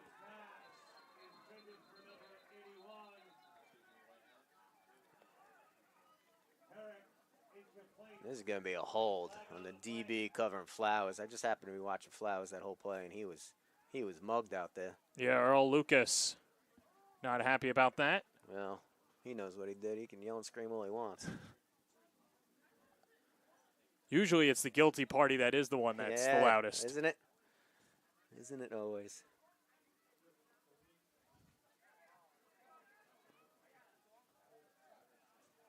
So FDNY moving closer and closer to the red zone.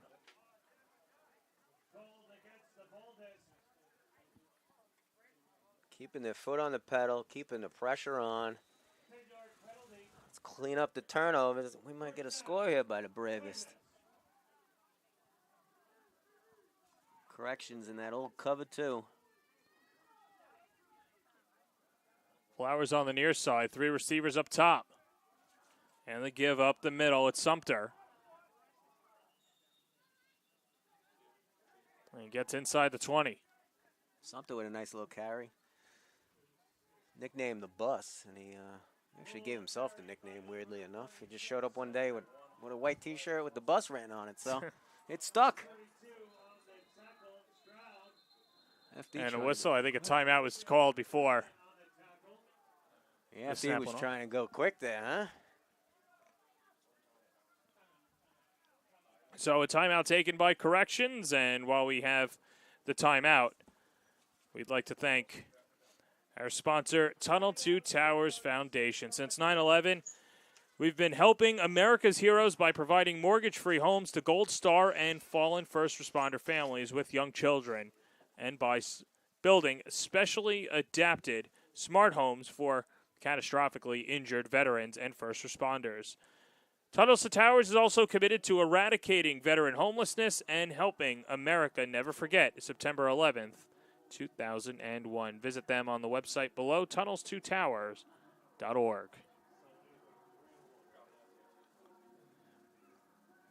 So an 8-6 lead, 7.5 minutes gone by in the third quarter. And it's the Boldest see themselves moving back against a very tough Bravest offense. And Kenny, an offense that has made some second half adjustments and continue to move the chains. Sure have. Seems like Conklin's getting a little bit of rhythm. O-line's rhythm out. The running back is starting to move the chains, so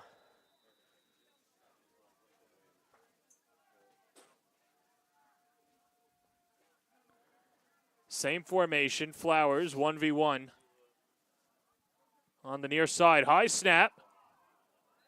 And Conklin falls on top of it. Small play there by Conklin. Don't try and get anything fancy. Lay on the ball.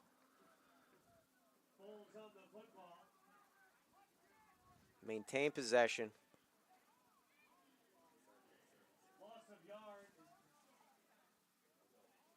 Back to the Tunnel and Tower Foundation. What a great foundation. 100%. They do so much out there. Between the races globally, they build homes. I mean, they're everywhere. It's phenomenal work they do. I always see the pictures every year of the long races, and it's always funny with a marathon or things like that. I think, you know what, I'm going to try and run, and I just never muster up the courage, but it just goes to show how much people care. As there's Flowers incomplete, in and out of his hands. Flowers, second drop on the day. Great throw, though. Great throw. That post route, which they had on the first quarter, it's almost same spot, too, but he drops this one, unfortunately. So they send out Cole for the field goal. Flowers, who used to play DB. He was a free safety for the Bravos and a starter, and then switched over to receiver. And having a successful year so far. It'll be a 43-yard field goal for Cole. Heedle's on the hold, and the long snapper is Dollison.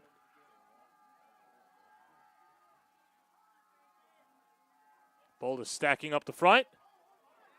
Flag is out, and that should be either neutral zone or a false start, and I think that the corrections jumped.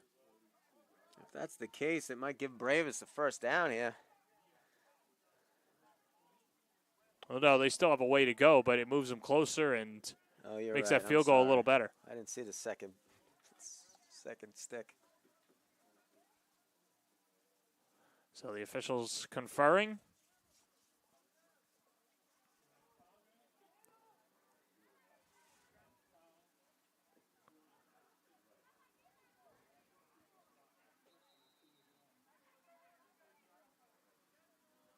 And a false start. So we'll see if that keeps Cole on the field. I'd have to imagine if he could kick a 43-yarder, he can kick a 48. And Cameron Peak saying that he's got no problem having Cole kick it from 50 yards away. So still within that range. Yeah, Cole's asking for it. He's giving him the rewind symbol or sign. So he wants it. He thinks he can do it. Coach Cam thinks he can do it, so Stevie Orr, the special teams coordinator, thinks he can do it, so let's see here. 48-yard field goal upcoming by Francis Cole, who knocked in a couple of field goals earlier, one from 16 yards, another from 23. You combine those distances, you don't get what we have here, 48 yards to extend the lead for the Bravest.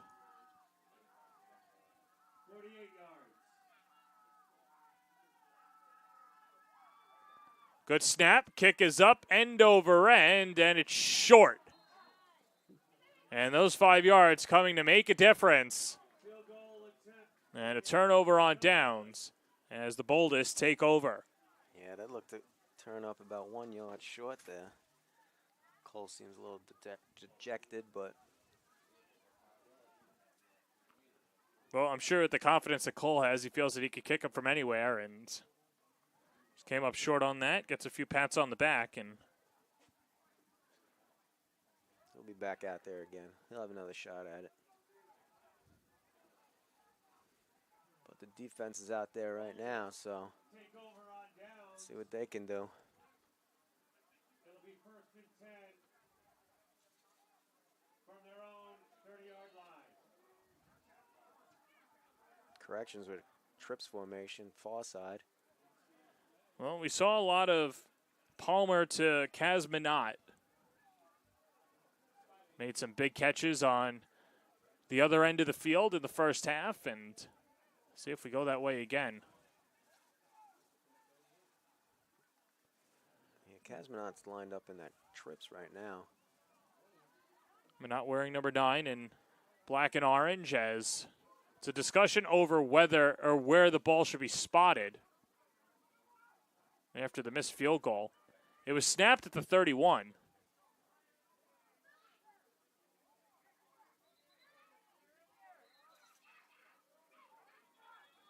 So the ruling is because it didn't get over the crossbar, or, if it had the distance, it's a touchback. That's what the explanation that's being given now. So Really? first time I heard of that. Usually you just pick it up where the kick was. Yeah, I've never heard of this rule. Could be new for the 23 season, but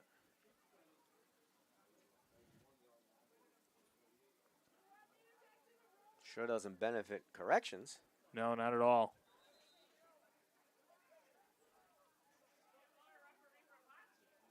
You got Michael Martin out there on coverage with Phipps and Moody. Donaldson. Camera Pete getting an explanation. And there we go. So back out there at the 31-yard line. That's where it should have been all along. Bolus take over, down 2, midway through the third.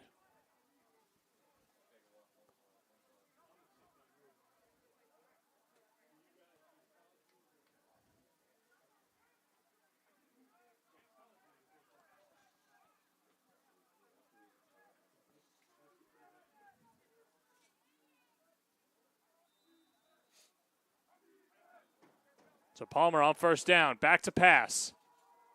Flips it far side, incomplete. Nobody home. The intended receiver was Kaz Minot.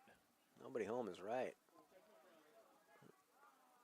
Threw it straight out of bounds. No corrections receivers anywhere in the area. And no bravest DBs tall enough to pick it off.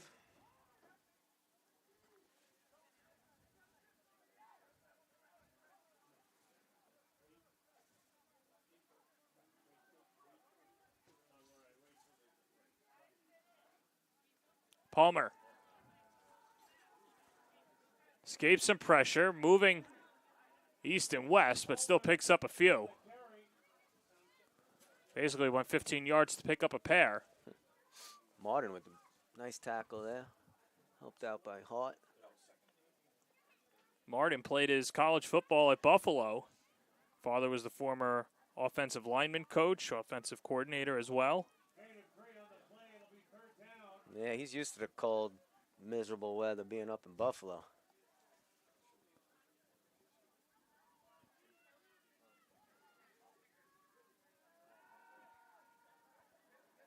Palmer shakes and bakes, moves forward, has a first down. And he gets and steps out of bounds. But not after a big pickup of 12. Gives his team a new set of downs. Yeah, getting out of pocket again is Palmer. Getting that first down. And he thought he should have broke it. He kept running for a couple extra yards even after he stepped out of bounds. Thought it was odd that they kept the clock going even though he was forced out or pushed out. But either way, FDNY with the lead, they'll take it. Yeah, without a doubt. Maybe the officials are having an off day too.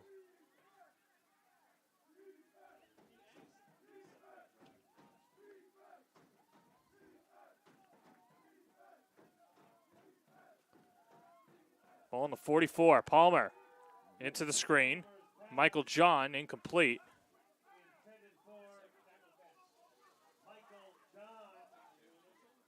Kind of settled his feet there with that pass. Nowhere near the target.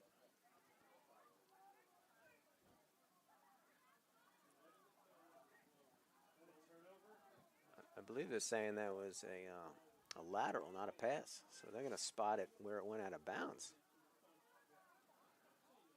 Well, yeah, it looked like it was behind the intended receiver of John. Now the official's talking about it again. As they'll take a timeout to discuss it. But while we have this brief pause, of course, the league would like to give special thanks to Rockstar Show Services, the First Responders Network, all fraternal organizations of the FDNY, NYCD, Coach Com, SAFR Sports, the Uniformed Firefighters Association, and the Uniformed Firefighters Officers Association. As this pushes back corrections, and it'll be 2nd and 15.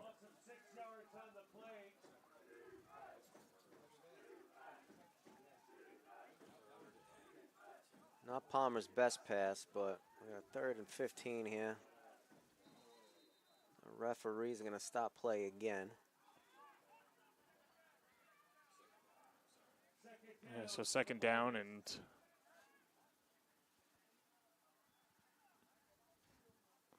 just been a difficult day all around.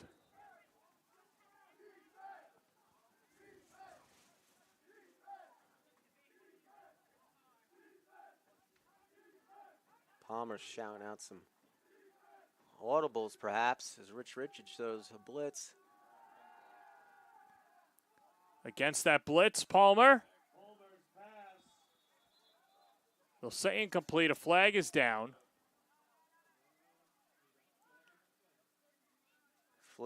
Phipps, closing on that ball fast. He was trying to get that pick off the ground. Let's take another look.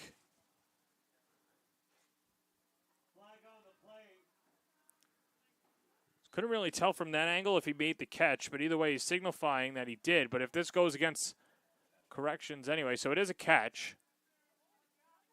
And offensive pass interference. So either way, that catch is for naught.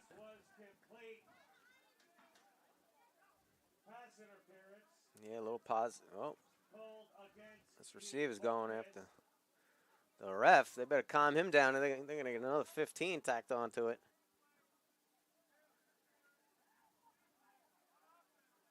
Get some choice words for the ref. We can hear from all the way up here. 50, 60 yards away. Yeah, you can just start to hear the frustrations.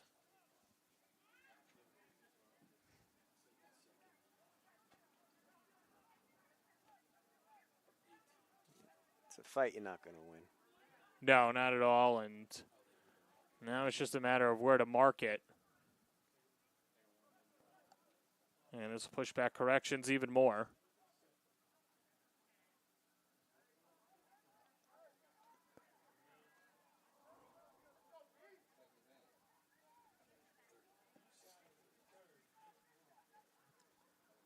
This is a 3rd and a long way. I don't even know. Yeah. I'm gonna have to use my fingers to count that high.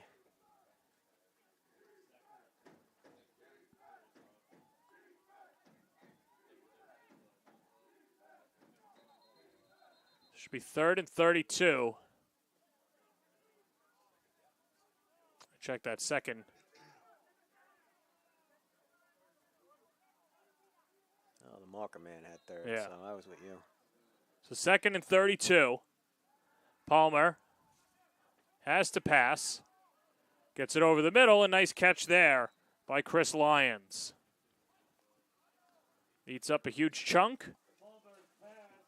Man, they got a lion's share of that right back.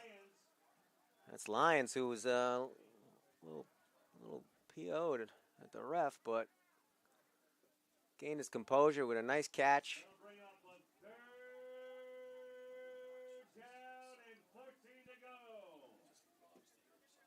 A little shout out to the Marine boys watching today, some former players, FDNY with the, I know they're listening and watching. Protecting the seas out there. Tough day out in the water today. You ain't kidding.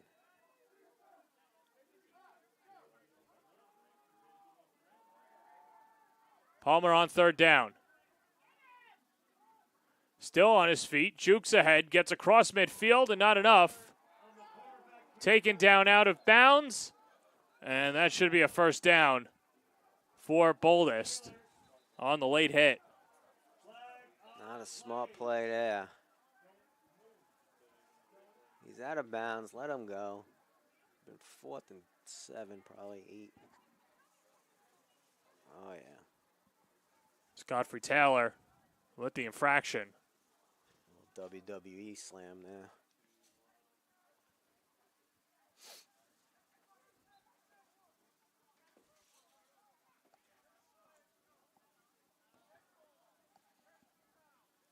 Well, corrections back in it. In Bravest territory. Down by 2.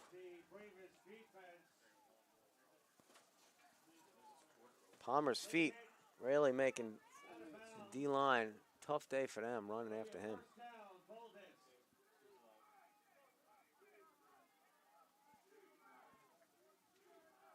Ball on the 35. Palmer, low snap. Flicks over the middle. It's caught. Old reliable. Old reliable right up the seam. That's Raman Gilliard.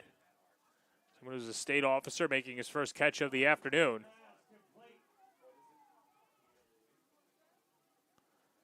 Should be around 3 minutes and rolling in this third quarter, as Boldus looks to get in front.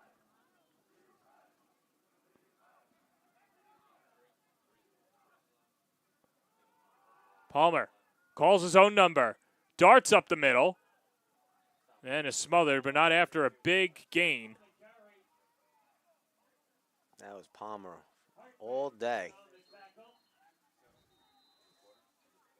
No hesitation on that. Grab the snap and right up the gut. Corrections threatening here. As the Bravest take the timeout, and we'll take it with them as well. Late in the third quarter, FDNY with an 8-6 lead over Corrections on the Varsity Media Sports Network. Don't forget to subscribe to our YouTube channel for upcoming schedules and content, and on social media at Varsity Media. Now is the time to order a college recruiting video with Varsity Media. College recruiting videos can save thousands of dollars on college tuition and help land a spot on the team. Our videos include your best plays set to music with spot shadowing effects to help you stand out from the competition. Contact Varsity Media today and mention this ad to save 15%.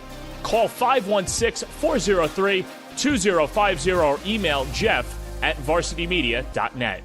Varsity Media offers live streaming, videography, and photography services for all teams and individuals of all ages. In business since 2010, we are the trusted source when it comes to sports media coverage. If you have a big game that needs to be filmed or live streamed, or an athlete in need of action photography, reach out today and save 15% when you mention this ad.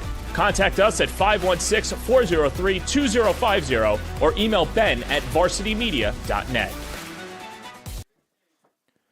Back here late in the third quarter, it's an 8-6 lead for Bravest over Boldest, but Boldest knocking on the door as it's second down and 5 from the 15-yard line. Palmer alone in the backfield, out of the gun, eyeing the end zone, calls his own number, gallops ahead, sidesteps, still on his feet, touchdown. It's a 15-yard TD run for Cameron Palmer. And Corrections takes its first lead of the day. They go up 12-8. Some fancy feet there by Palmer. Nice move to the inside. Juke that last guy for the touchdown. Good protection up front. And you can see why he is one of the most athletic players in the league. Yeah, you got to break down when you want to tackle that man. Corrections with a big score here. Pretty much on the feet of Palmer. And going for 2, a touchdown at worst would just tie it if Bravest come down the other end. Same formation, Palmer. And a timeout taken by Corrections.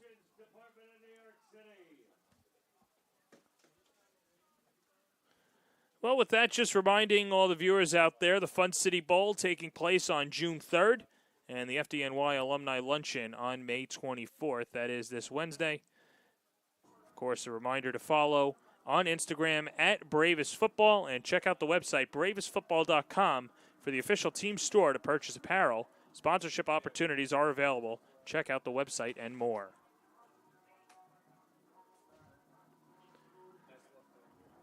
$12-8 the lead for Corrections. But a timeout burned, and I'm sure as a coaching staff you don't want to burn that timeout, but if it leads to an extra 2 points, it'll certainly be worth it. That's true. Still early on to be burning those timeouts, but if they convert here, it might have been worth it. Some of those coaches treating those timeouts as gold and don't even want to touch them in the third quarter. Yeah. Rightfully so.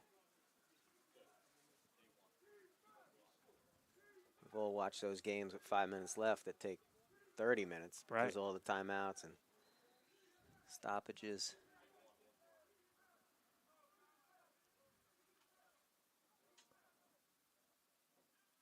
Palmer, stuffed, pitches it back, and nowhere to go. Unsuccessful conversion attempt. Travis Briggins couldn't bring it into the end zone, and that does it for corrections. And we'll take a break as well. 12-8 the lead for corrections in the third quarter on the Varsity Media Sports Network. Don't forget to subscribe to our YouTube channel for upcoming schedules and content, and on social media at Varsity Media. Are you a local business looking to advertise? Well, Varsity Media is the perfect place for you. We offer affordable rates both inside our live stream broadcast and through our social media channels. With coverage all over Long Island targeting the 16 to 54 demographic, why not take advantage and advertise today? For pricing and inventory availability, contact us today at 516-403-2050 or email ben@varsitymedia.net. Late in the third quarter, corrections with a 12-8 lead over the FDNY. Alongside Kenny DeForest, I'm John Perez. And Kenny, what do you want to see out of the Bravest in this upcoming series? Well, I want to see a good drive like they had on their prior two drives. Maybe not a turnover. Bring the ball down, a little mix of the run and the pass. The nice, easy, short passes seem to be really working for them. 2 series ago, the FDNY turned it over, but still ended up with points on the safety. And now Schweitzer to kick it away.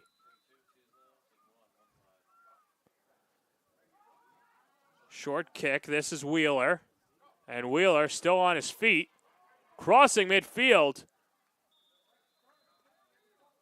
And a positive yardage for Wheeler. Nice return by Wheeler. Catch it on the fly. That's what you need. Your blocks are set up and ready to go. And he gets positive yardage, about a 20-yard return. A little shifty left to right. He stays out there for the receiving core.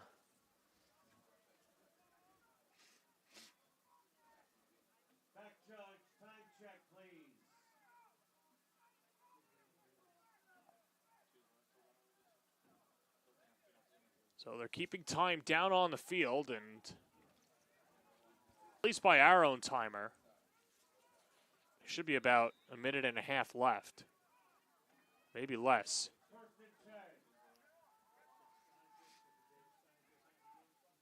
First down and 10 from midfield. Flowers in motion, pitch to the far side. And a good gain up ahead by Tremaine Wilson. And the pickup of 7. Yeah, beautiful play there. They ran that end around with Flowers in the first half. They kind of faked that and optioned out to the running back. Positive yardage there. That was a really well-designed play there. 43-yard line. Tommy Herrick and Wheeler closest to us. Wheeler's had himself such a good day. He has. Oh. The give, Flowers. Trying to use his legs. Flag is down. Flowers is stuffed. And we'll see what the penalty is as well. Well, they faked it that first play, and then they gave it the second. So holding called against FDNY.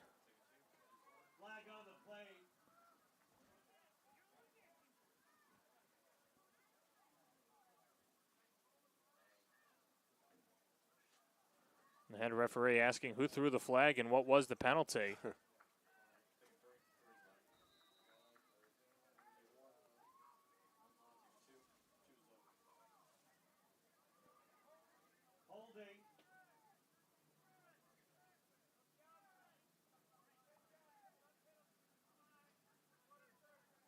So they decline the holding penalty. Third down upcoming.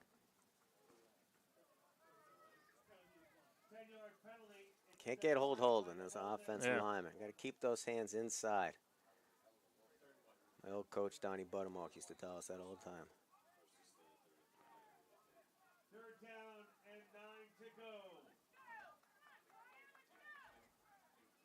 3rd and 9. Makeable third down with Conklin's arm. We got Flowers singled up down here by us.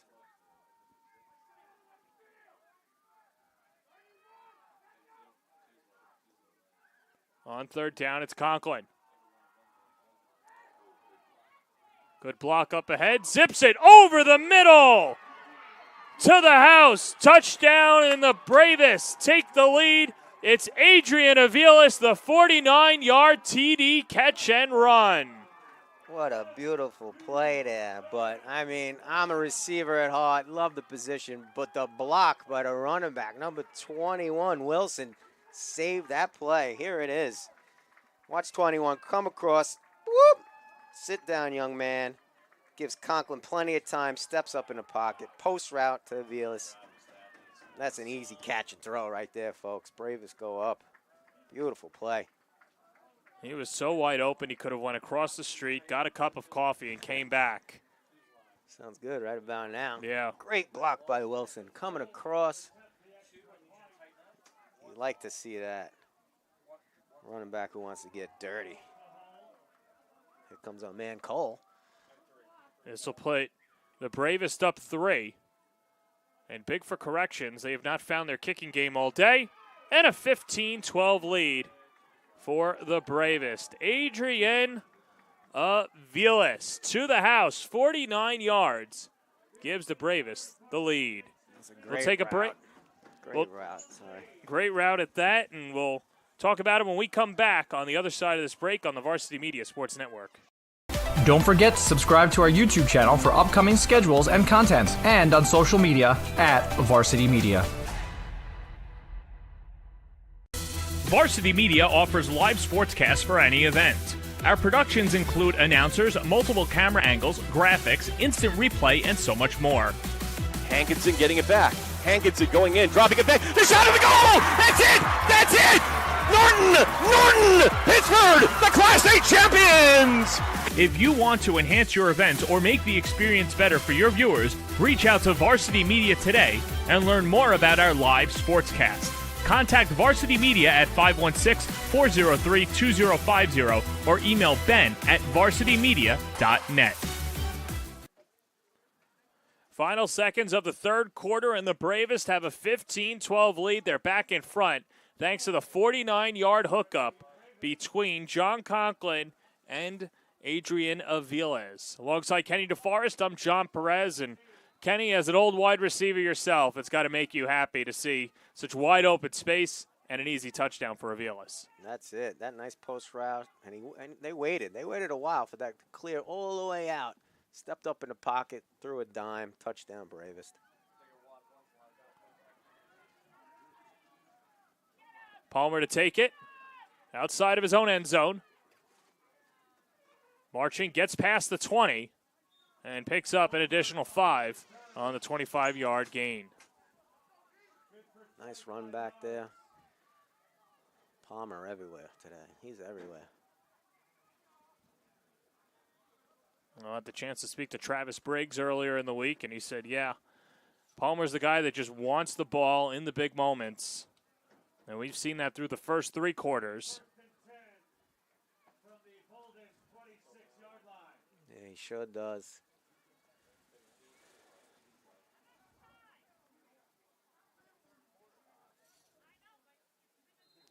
Timmy Dawson on the coverage down here, number 8.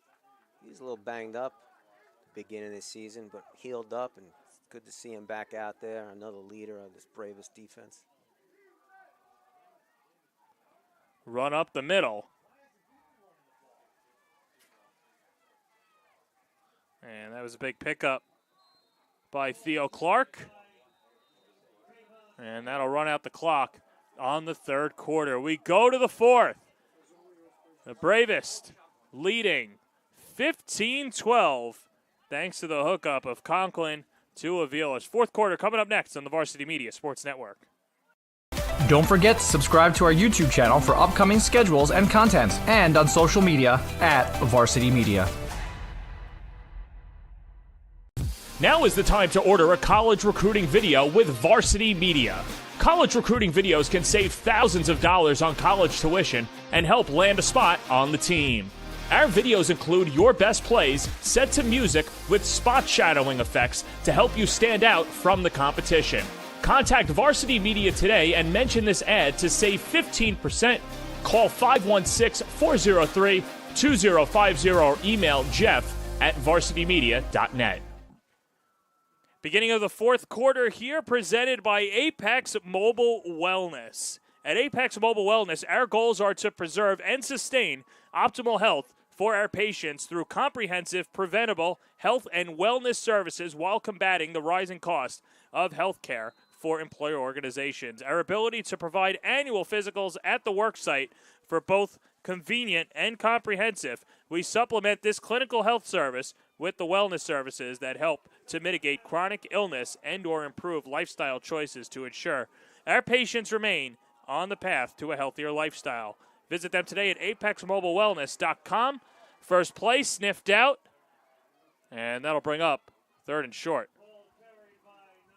Well, as the fourth quarter starts here and the Braves got a lead, I feel like we should mention the great passing of Jim Brown, a legend, Hall of Fame lacrosse player, Hall of Fame running back in the NFL, a civil rights activist, an actor.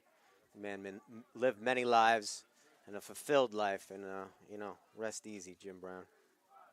Certainly our condolences out to the Brown family. And, there are famous clips circling around, and I think it was recently he spoke to a professional lacrosse league team. And he was just saying how beautiful he loved that game, and that if there was a pro league back in the day, that he would have played that because it was his first love. And many people, of course, forget, like you mentioned, all the accolades. Grew up on Long Island playing the sport. As there's a stop on the other end. And this will bring up fourth down and decision time for Boldest as they trail by 3 early on in the fourth. Yeah, good tackle there by Dollison, coming up strong. So take another look, thrown into the flat. You're right, yeah. Dollison. Nowhere to go there, right on him. Dollison, and that was Jonathan Carberry as well. Is it fourth down here, John? It sure is. No, fourth and short. And this could be just Palmer trying to draw them offside, but they already burned a timeout in the third quarter. So there's the hard count, the jump, and a false start. Well, it's not a bad play because if you know you're going to punt anyway, you try and catch him offside, get the first down. Yeah, get him off. Maybe you get the couple yards you need for the first down, but it seemed it didn't work. The disciplined front line at the Bravest. And it looks like we're going to get a punt here by corrections.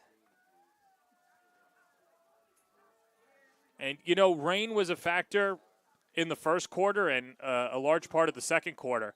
You have to think now, though, the fog rolling in might add to the visibility issues for the wide receivers or any pass that's being thrown. Without a doubt, it's starting to roll in heavy and hard here. Speaking of Mother Nature, we had an earthquake last night, a minor 2.2. I saw that. Yeah, Yonkers, right? Yeah, pretty wild, right?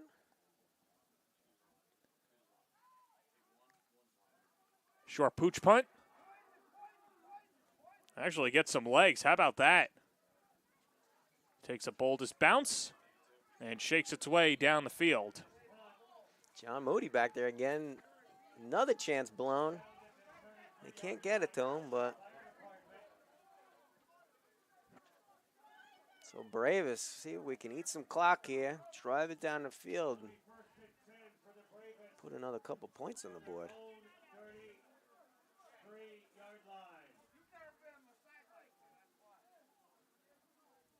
See a couple Bravest greats down there. Alex Sayers and Brian Vamero, both team captains back in the day. One played offense, one played defense.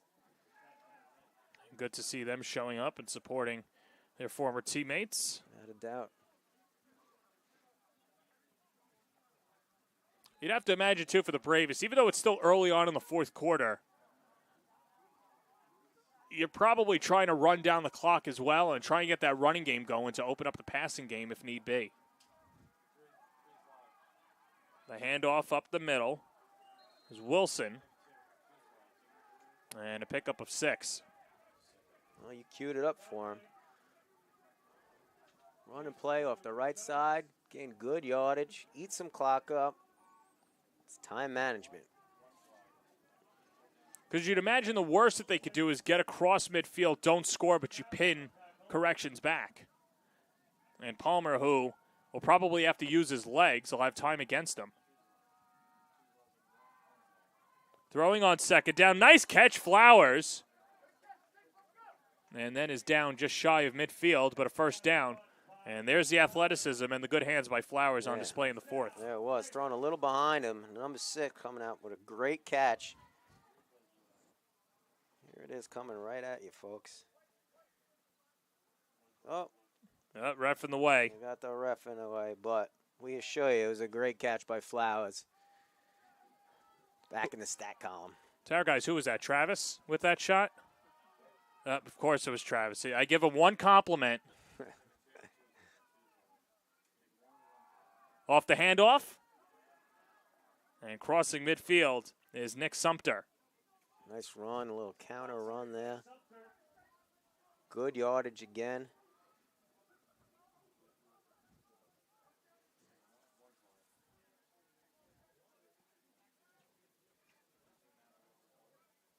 Well, clock rolling, 3.5 minutes into the fourth quarter. 2nd and 7, but starting to see a lot more confidence out of Conklin and the offense. And, you know, we heard at halftime, too, from Troy Roberts and Mike Hyland that the Bravest are a second-half team, and maybe they just needed a half of football to kind of shake off the cobwebs and really assert themselves in the second half. Yeah, probably made some good adjustments at half. Got jacked up to come out here, and they're looking pretty good on both sides of the ball. Sumter with not a great run there. Corrections had him corralled there for a loss. Receivers looking down at their little playbook.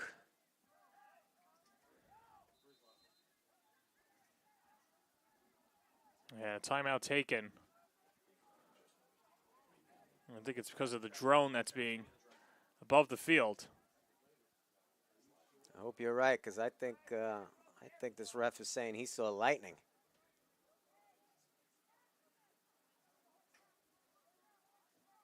He's kind of pointing out. We'll see. Well, so now we'll get an explanation.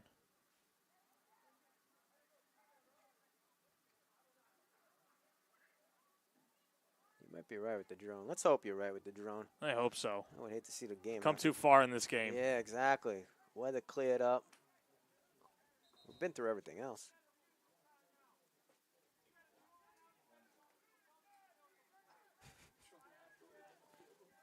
Yeah, so a drone on the play of field. I'm not sure if that's in the rule book. Yeah, and I'm pretty sure every team in the league throws a drone up there for their games because we've seen the footage, so. The drone was banned from the field. 86th. I hope it's not our guys, but I know we've used the drone in the past. Conklin back to pass. And nowhere to go. Conklin stuffed. You're right, had some wide receivers open down the field, but the charging defensive line of the Boldest come and make the stop. Yeah, corrections wouldn't let him get that one away. Good play by the D-line there. Sacking Conklin. Braves look like they're going to punt. Plenty of time left, though, for corrections. Braves didn't eat up that much. Yeah, just over 5 minutes into the fourth quarter, unofficially, keeping the time on the field.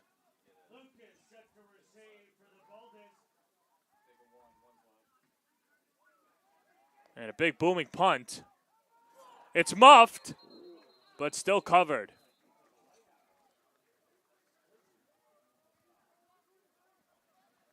Almost blew that one, but he was able to jump back on top of it.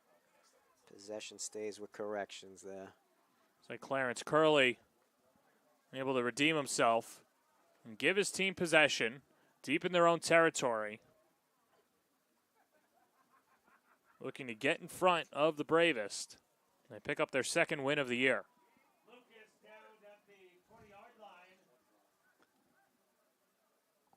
Got to think Alan Avila would be out there at this point. He was hurt earlier in the season for the Bravest. Probably missing him a little. The defense has been holding on all day, playing well. See what they can do here. Fourth quarter. Particularly the secondary, too, because Palmer is so good with his feet, and it's very easy to kind of lose sight of the wide receivers, and they've done a good job back there. Nice catch on the far side. Yeah, they got to, with a mobile quarterback like that, you got to cover for a couple extra seconds. It's pretty tough. Pocket passer, I should say, is a little easier for the DBs. Don't have to worry about him running so much all over the field. That was Jamal Uri with the catch. And here's Palmer. On first down, rolling out. Comes near side and incomplete. Tried to go back to Uri, but couldn't make the catch. Yeah, good throw by Palmer there. Receiver should have came up with that one. And a flag out as well. And another hold against Corrections.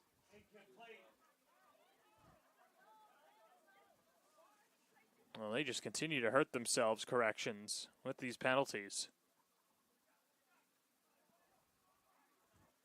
Yeah, and Palmer, I don't think Palmer threw a pass from the pocket yet today. No. He is out and about. Those feet are his weapon, without a doubt. As we see the O-line below us, huddling up. Probably telling them, listen, we got to eat some clock. We're going to run it, so you boys get ready. Yeah. See a co-worker there down there, Ray McAuliffe, number 78, whose brother also played on the team, 2003. From Staten Island, representing the hot corner, engine 155, ladder 78, West Brighton.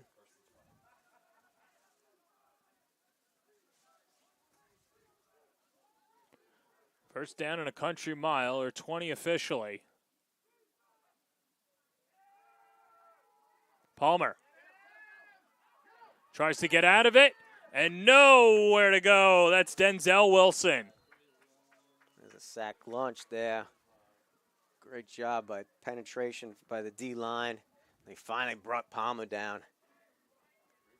Wrangled him up. Here it is. Who's that? It looked like Song at first, kind of slowed him down. Denzel and the rest of the gang coming in.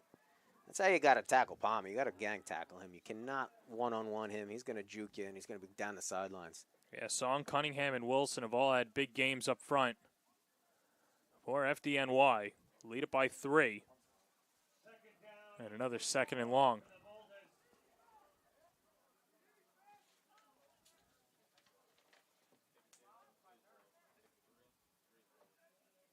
No one in the backfield with Palmer. Back to pass out of the pocket. Completes it to Jamal Uri. Nice little pitch and catch there. Open receiver. Find the open spot. It's pretty easy when you get down to it. Gain of 11. Sets up 3rd and 9.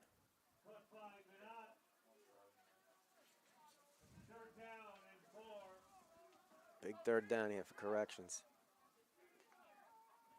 Almost midway through the fourth quarter. Palmer gets through his would-be tackler, has a first down, crossing midfield, still on his feet, and won't be knocked down. What a great run again by Palmer. Evading tackle after tackle. Picking up the first down, getting out of bounds, stopping the clock.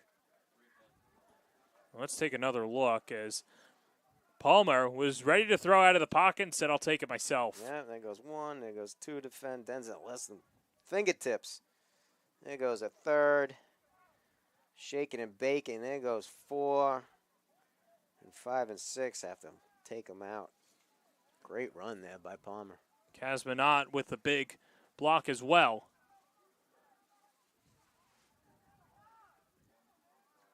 Hate to see Palmer out there as a receiver in open field. Ooh. Yeah. Pretty. And he's had good arm strength, too. It's not like he's a one-trick pony. Yeah, without a doubt. He threw a couple bombs deep down the field. Might be outthrowing his receivers even.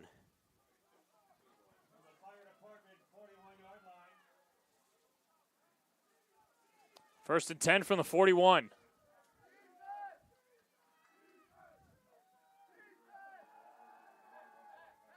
Palmer over the middle, airs it out, incomplete. Wide open receiver. I don't know. I can't blame Palmer on that one. It almost looked like the receiver pulled up. That was Jamal Urey. Wide open. Post route down the middle. That's the vulnerable spot in cover 2 with the safeties trying to cover the midfield to the sideline. Nonetheless, incomplete. And we'll do it again.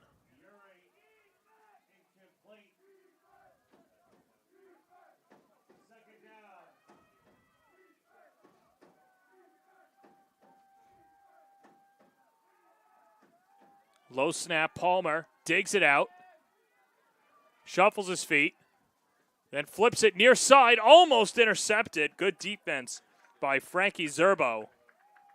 That aggressive Staten Island DB making a play.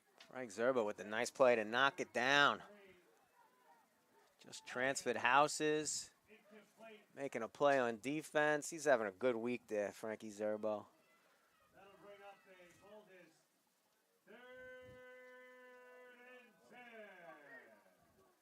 Another big down here for corrections. They can almost put some money on it that we're going to see Palmer out of that pocket. Yeah, and takes everyone out of the backfield and gets more room to run and nobody to bump into. 3rd down and 10. Palmer rolls, still on his feet. Now fires it down the field, and it is batted away. John Moody. What a great play there. I mean, tip of his finger, barely getting a piece, it looked like. Just knocks it offline for the receiver, who was running practically wide open. Travis Briggs, the intended receiver. Here comes Cunningham. He thinks he's got somebody in the bullseye there, and whoop, there goes Palmer. What else is new? It's a 60-yard throw. Pretty much, and Moody using his fingertips to bat it away. He had him. He had him. Great play defensively. So the punting unit comes out. It's Schweitzer. Shaky at best today. Not sure if they'll fake it, but Schweitzer gets it across. They should get the hell out of there. Bravest poison. And poison, takes a poison. big bounce for the Boldest, who pin the Bravest inside the 10. Good punt when needed. Best punt of the day for him inside the 10. Great job for the corrections punt team. And smart play getting away from that by the Bravest. You don't need to try and go catch that. Get a fumble. We're talking about it all day with the weather. Let the offense come out here. Burn some clock.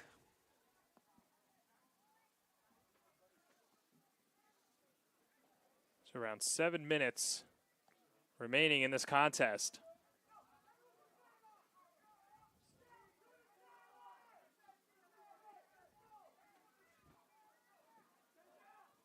And John Conklin trying to get out of his own end zone. Has some 10 yards to do so as the fog rolls in at Aviator Sports Complex. Off the run. Wilson still on his feet. Finally brought down after the gain of 6. Good positive run there by Wilson. Just what they needed. Run the ball, keep it on the ground, keep the clock moving. Ball carried by Wilson. Wilson represent engine 63. 5'10", 200 pounds. You know any of those guys from the engine? From engine 63, I do not have the pleasure of knowing any of them that I know of. Never had a chance to work up there.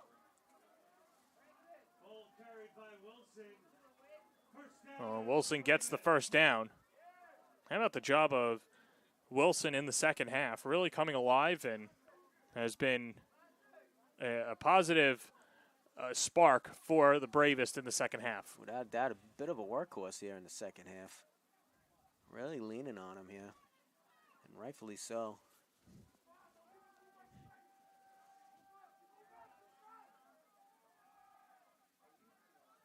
Wilson again continues to shoulder the workload.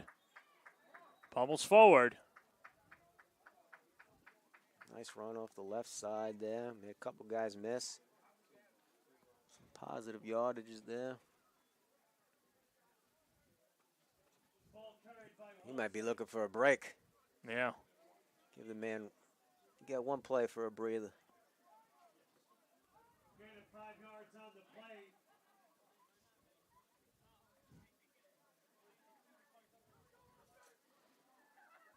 Should be second and inches.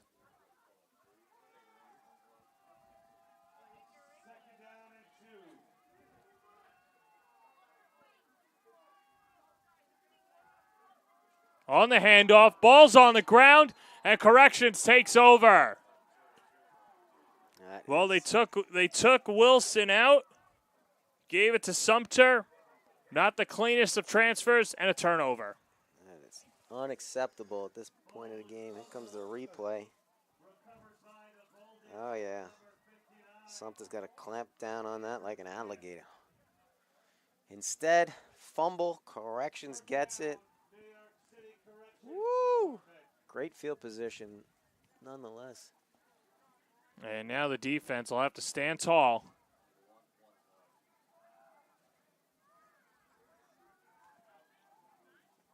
I tell you what, those old linemen hate to see that stuff. Start to get to the later stages of the fourth. Low snap to Palmer, gives it off. And bruising his way forward. As that was Theo Clark. Rich Richard just filling that hole like a middle linebacker is supposed to. Whacking that running back for a negative play there.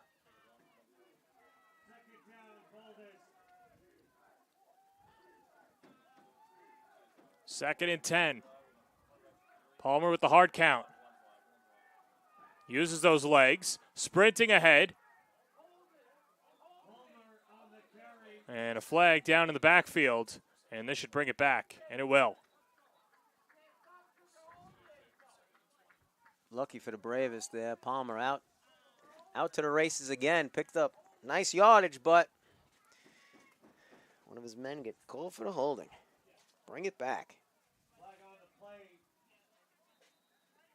About the third or fourth holding that we've seen today.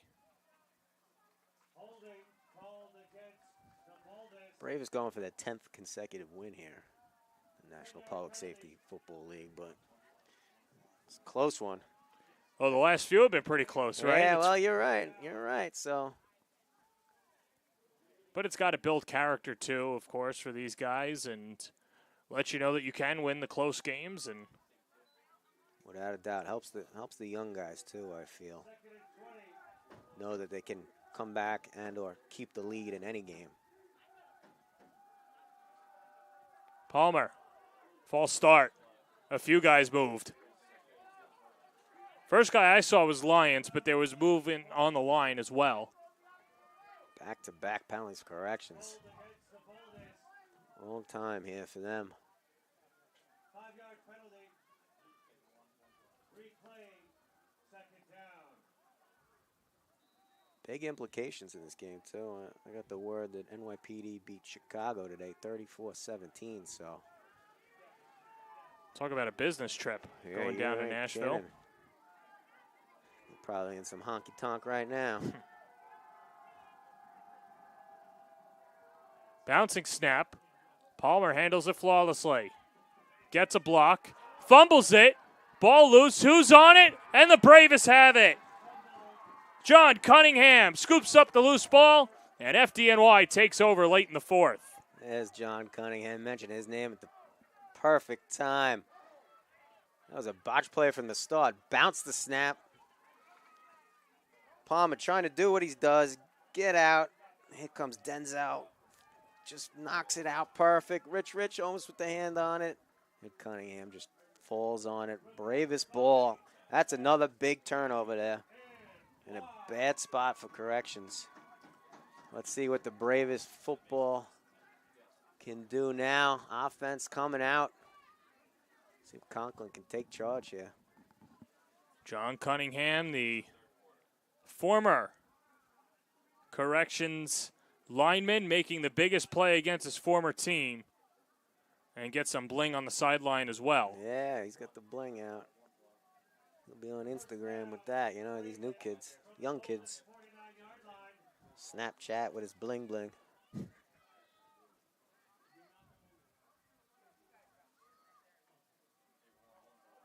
Wilson up the middle. Flag is down, still on his feet.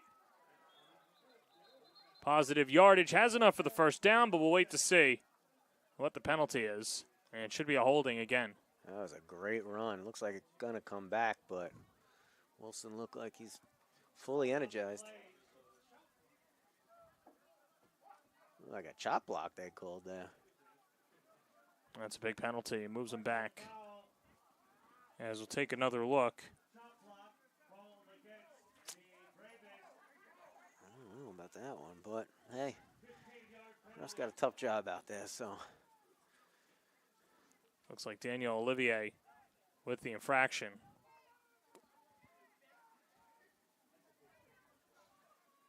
I mean, we're talking about the first half. Maybe it wasn't the most exciting game, but I tell you what, this second half has come to play.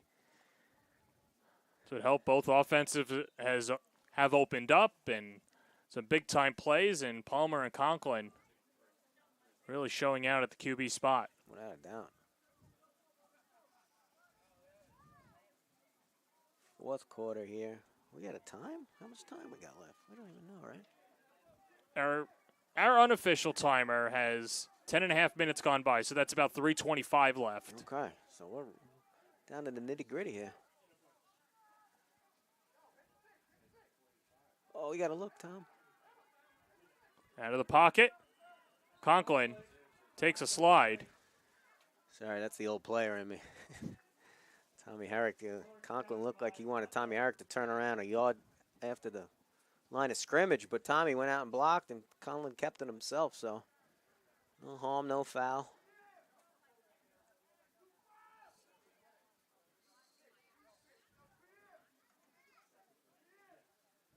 So second and long. Second and 26.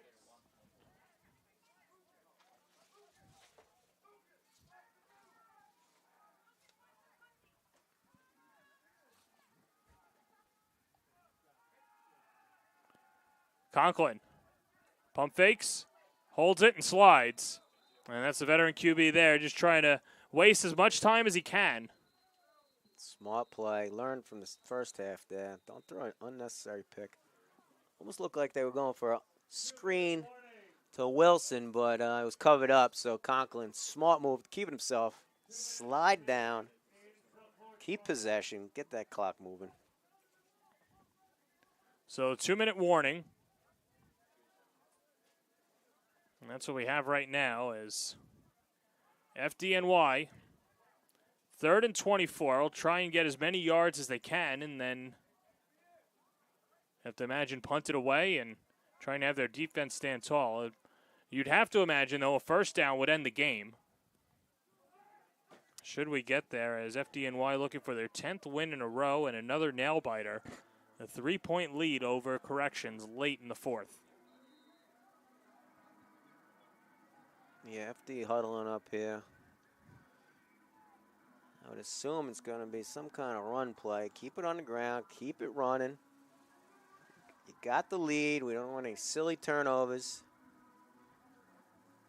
And I can tell you, the running back coach is telling those running backs, hold that ball with 2 hands. Desi DeFreitas out there telling them, 2 hands, fellas, 2 hands. Secure the win here. This is the O-line's time to shine. Yeah. Too. They like this. They like this. They know it's just going to be a running game from here on out. They can tighten their chin straps up.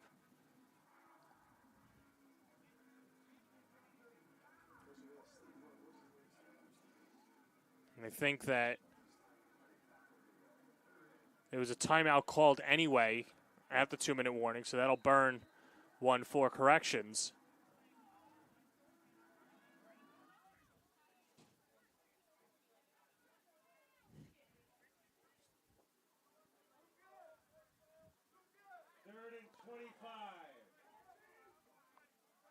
Third and 24. 2 minutes left in the fourth.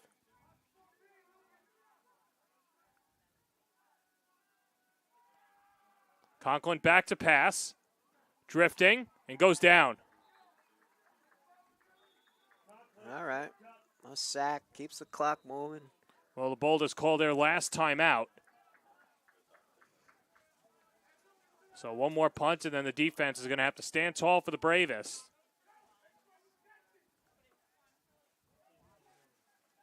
Well, let's see what Cole got. A little pressure situation here. Tight game. Time ticking down. Need a big old boot from Cole. And I think Cole has the green light to hold it and kind of sprint out to the right as long as he possibly can before somebody gets close enough to try and block it. Almost that rugby-style kick. But corrections has been coming pretty hard, so...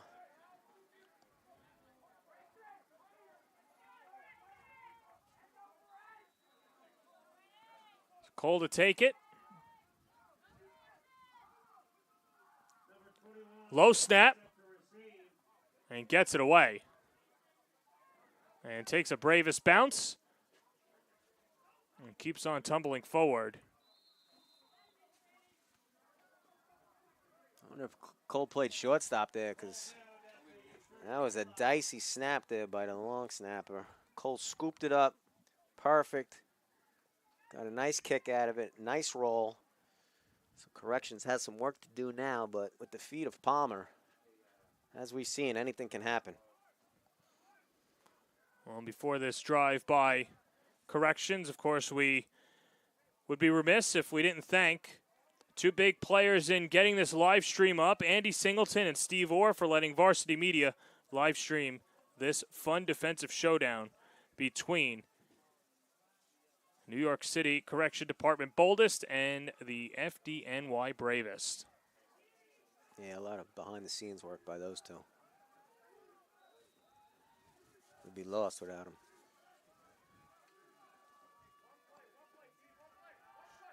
Palmer rolling, still with it, can't get out of bounds as the clock continues to roll.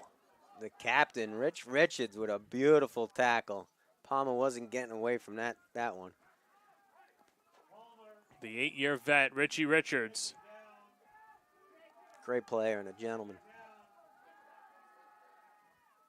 Palmer far side, hauled in, and goes out of bounds. There's a nice play by Michael John. Yeah. First catch of the day for John. Good catch, out of bounds, stops the clock.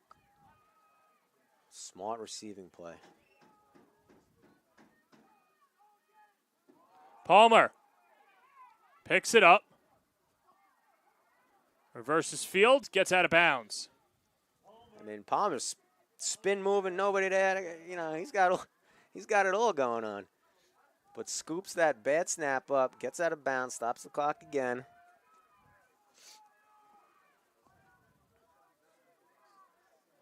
And perhaps Palmer the piece to build around, because he could certainly handle that quarterback spot. I know how good of a wide receiver he is, but don't let the score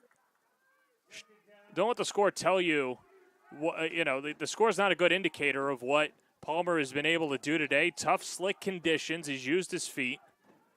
He's kept his team in the game. 2nd and 8, Palmer. Knocked down from behind. Ball is loose. And Corrections is on top of it.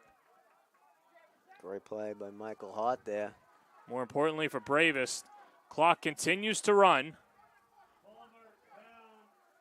And perhaps one of the final plays for corrections. Another bad snap. Palmer tries to get out of it. Flings it up ahead, incomplete. Had the receiver there, just inches away from another catch out there.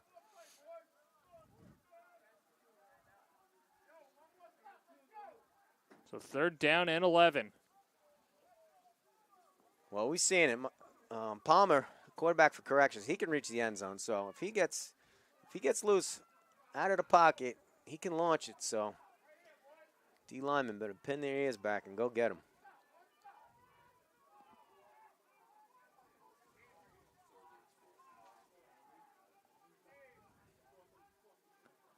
So 4th and 12, check that. One last gasp for Boldest.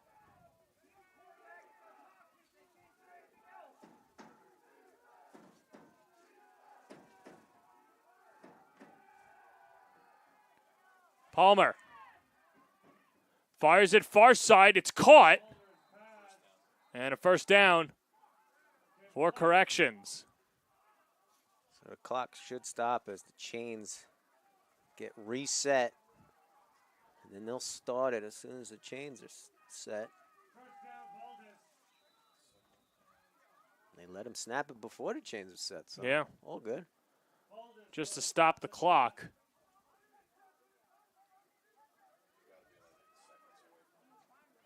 I would assume there's less than 10 seconds left. They're keeping the clock on the field.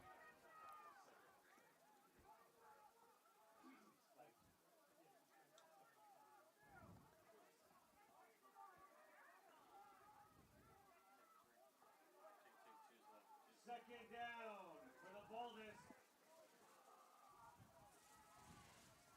The ref signaled over to the Bravest sideline at the time, but I couldn't make it out what it was, so we're still blind up here.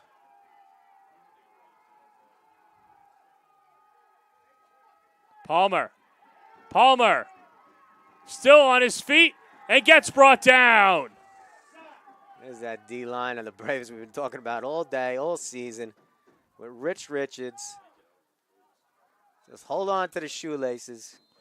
Let's take another look, but that should just about do it as Palmer gets wrapped up. Mike Song with the initial hit. Rich Ritchie's coming up. Denzel Washington to finish him off. That looks like the bowl game, folks. 10 straight win for FDNY Bravest as they win it 15-12 at the Aviator Sports Complex. Well, Kenny, it was a pleasure doing the game with you, and certainly a lot of fun. It was great fun up here. Thank you for having me.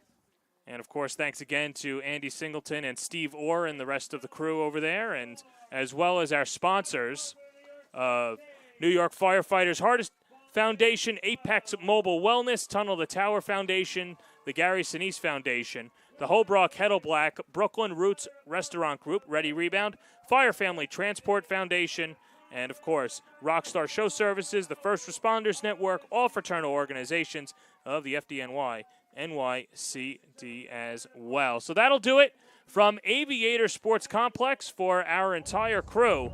Executive producer is Ben Turchin. Our camera guy is Ron Pierre, Travis DeLuise, and Sam Schmitz. Our clock operator, Jeff Turchin. For our technical director, Chris Sweeney. And my partner, Kenny DeForest. This is John Perez saying so long from Brooklyn. This has been a presentation of the Varsity Media Sports Network.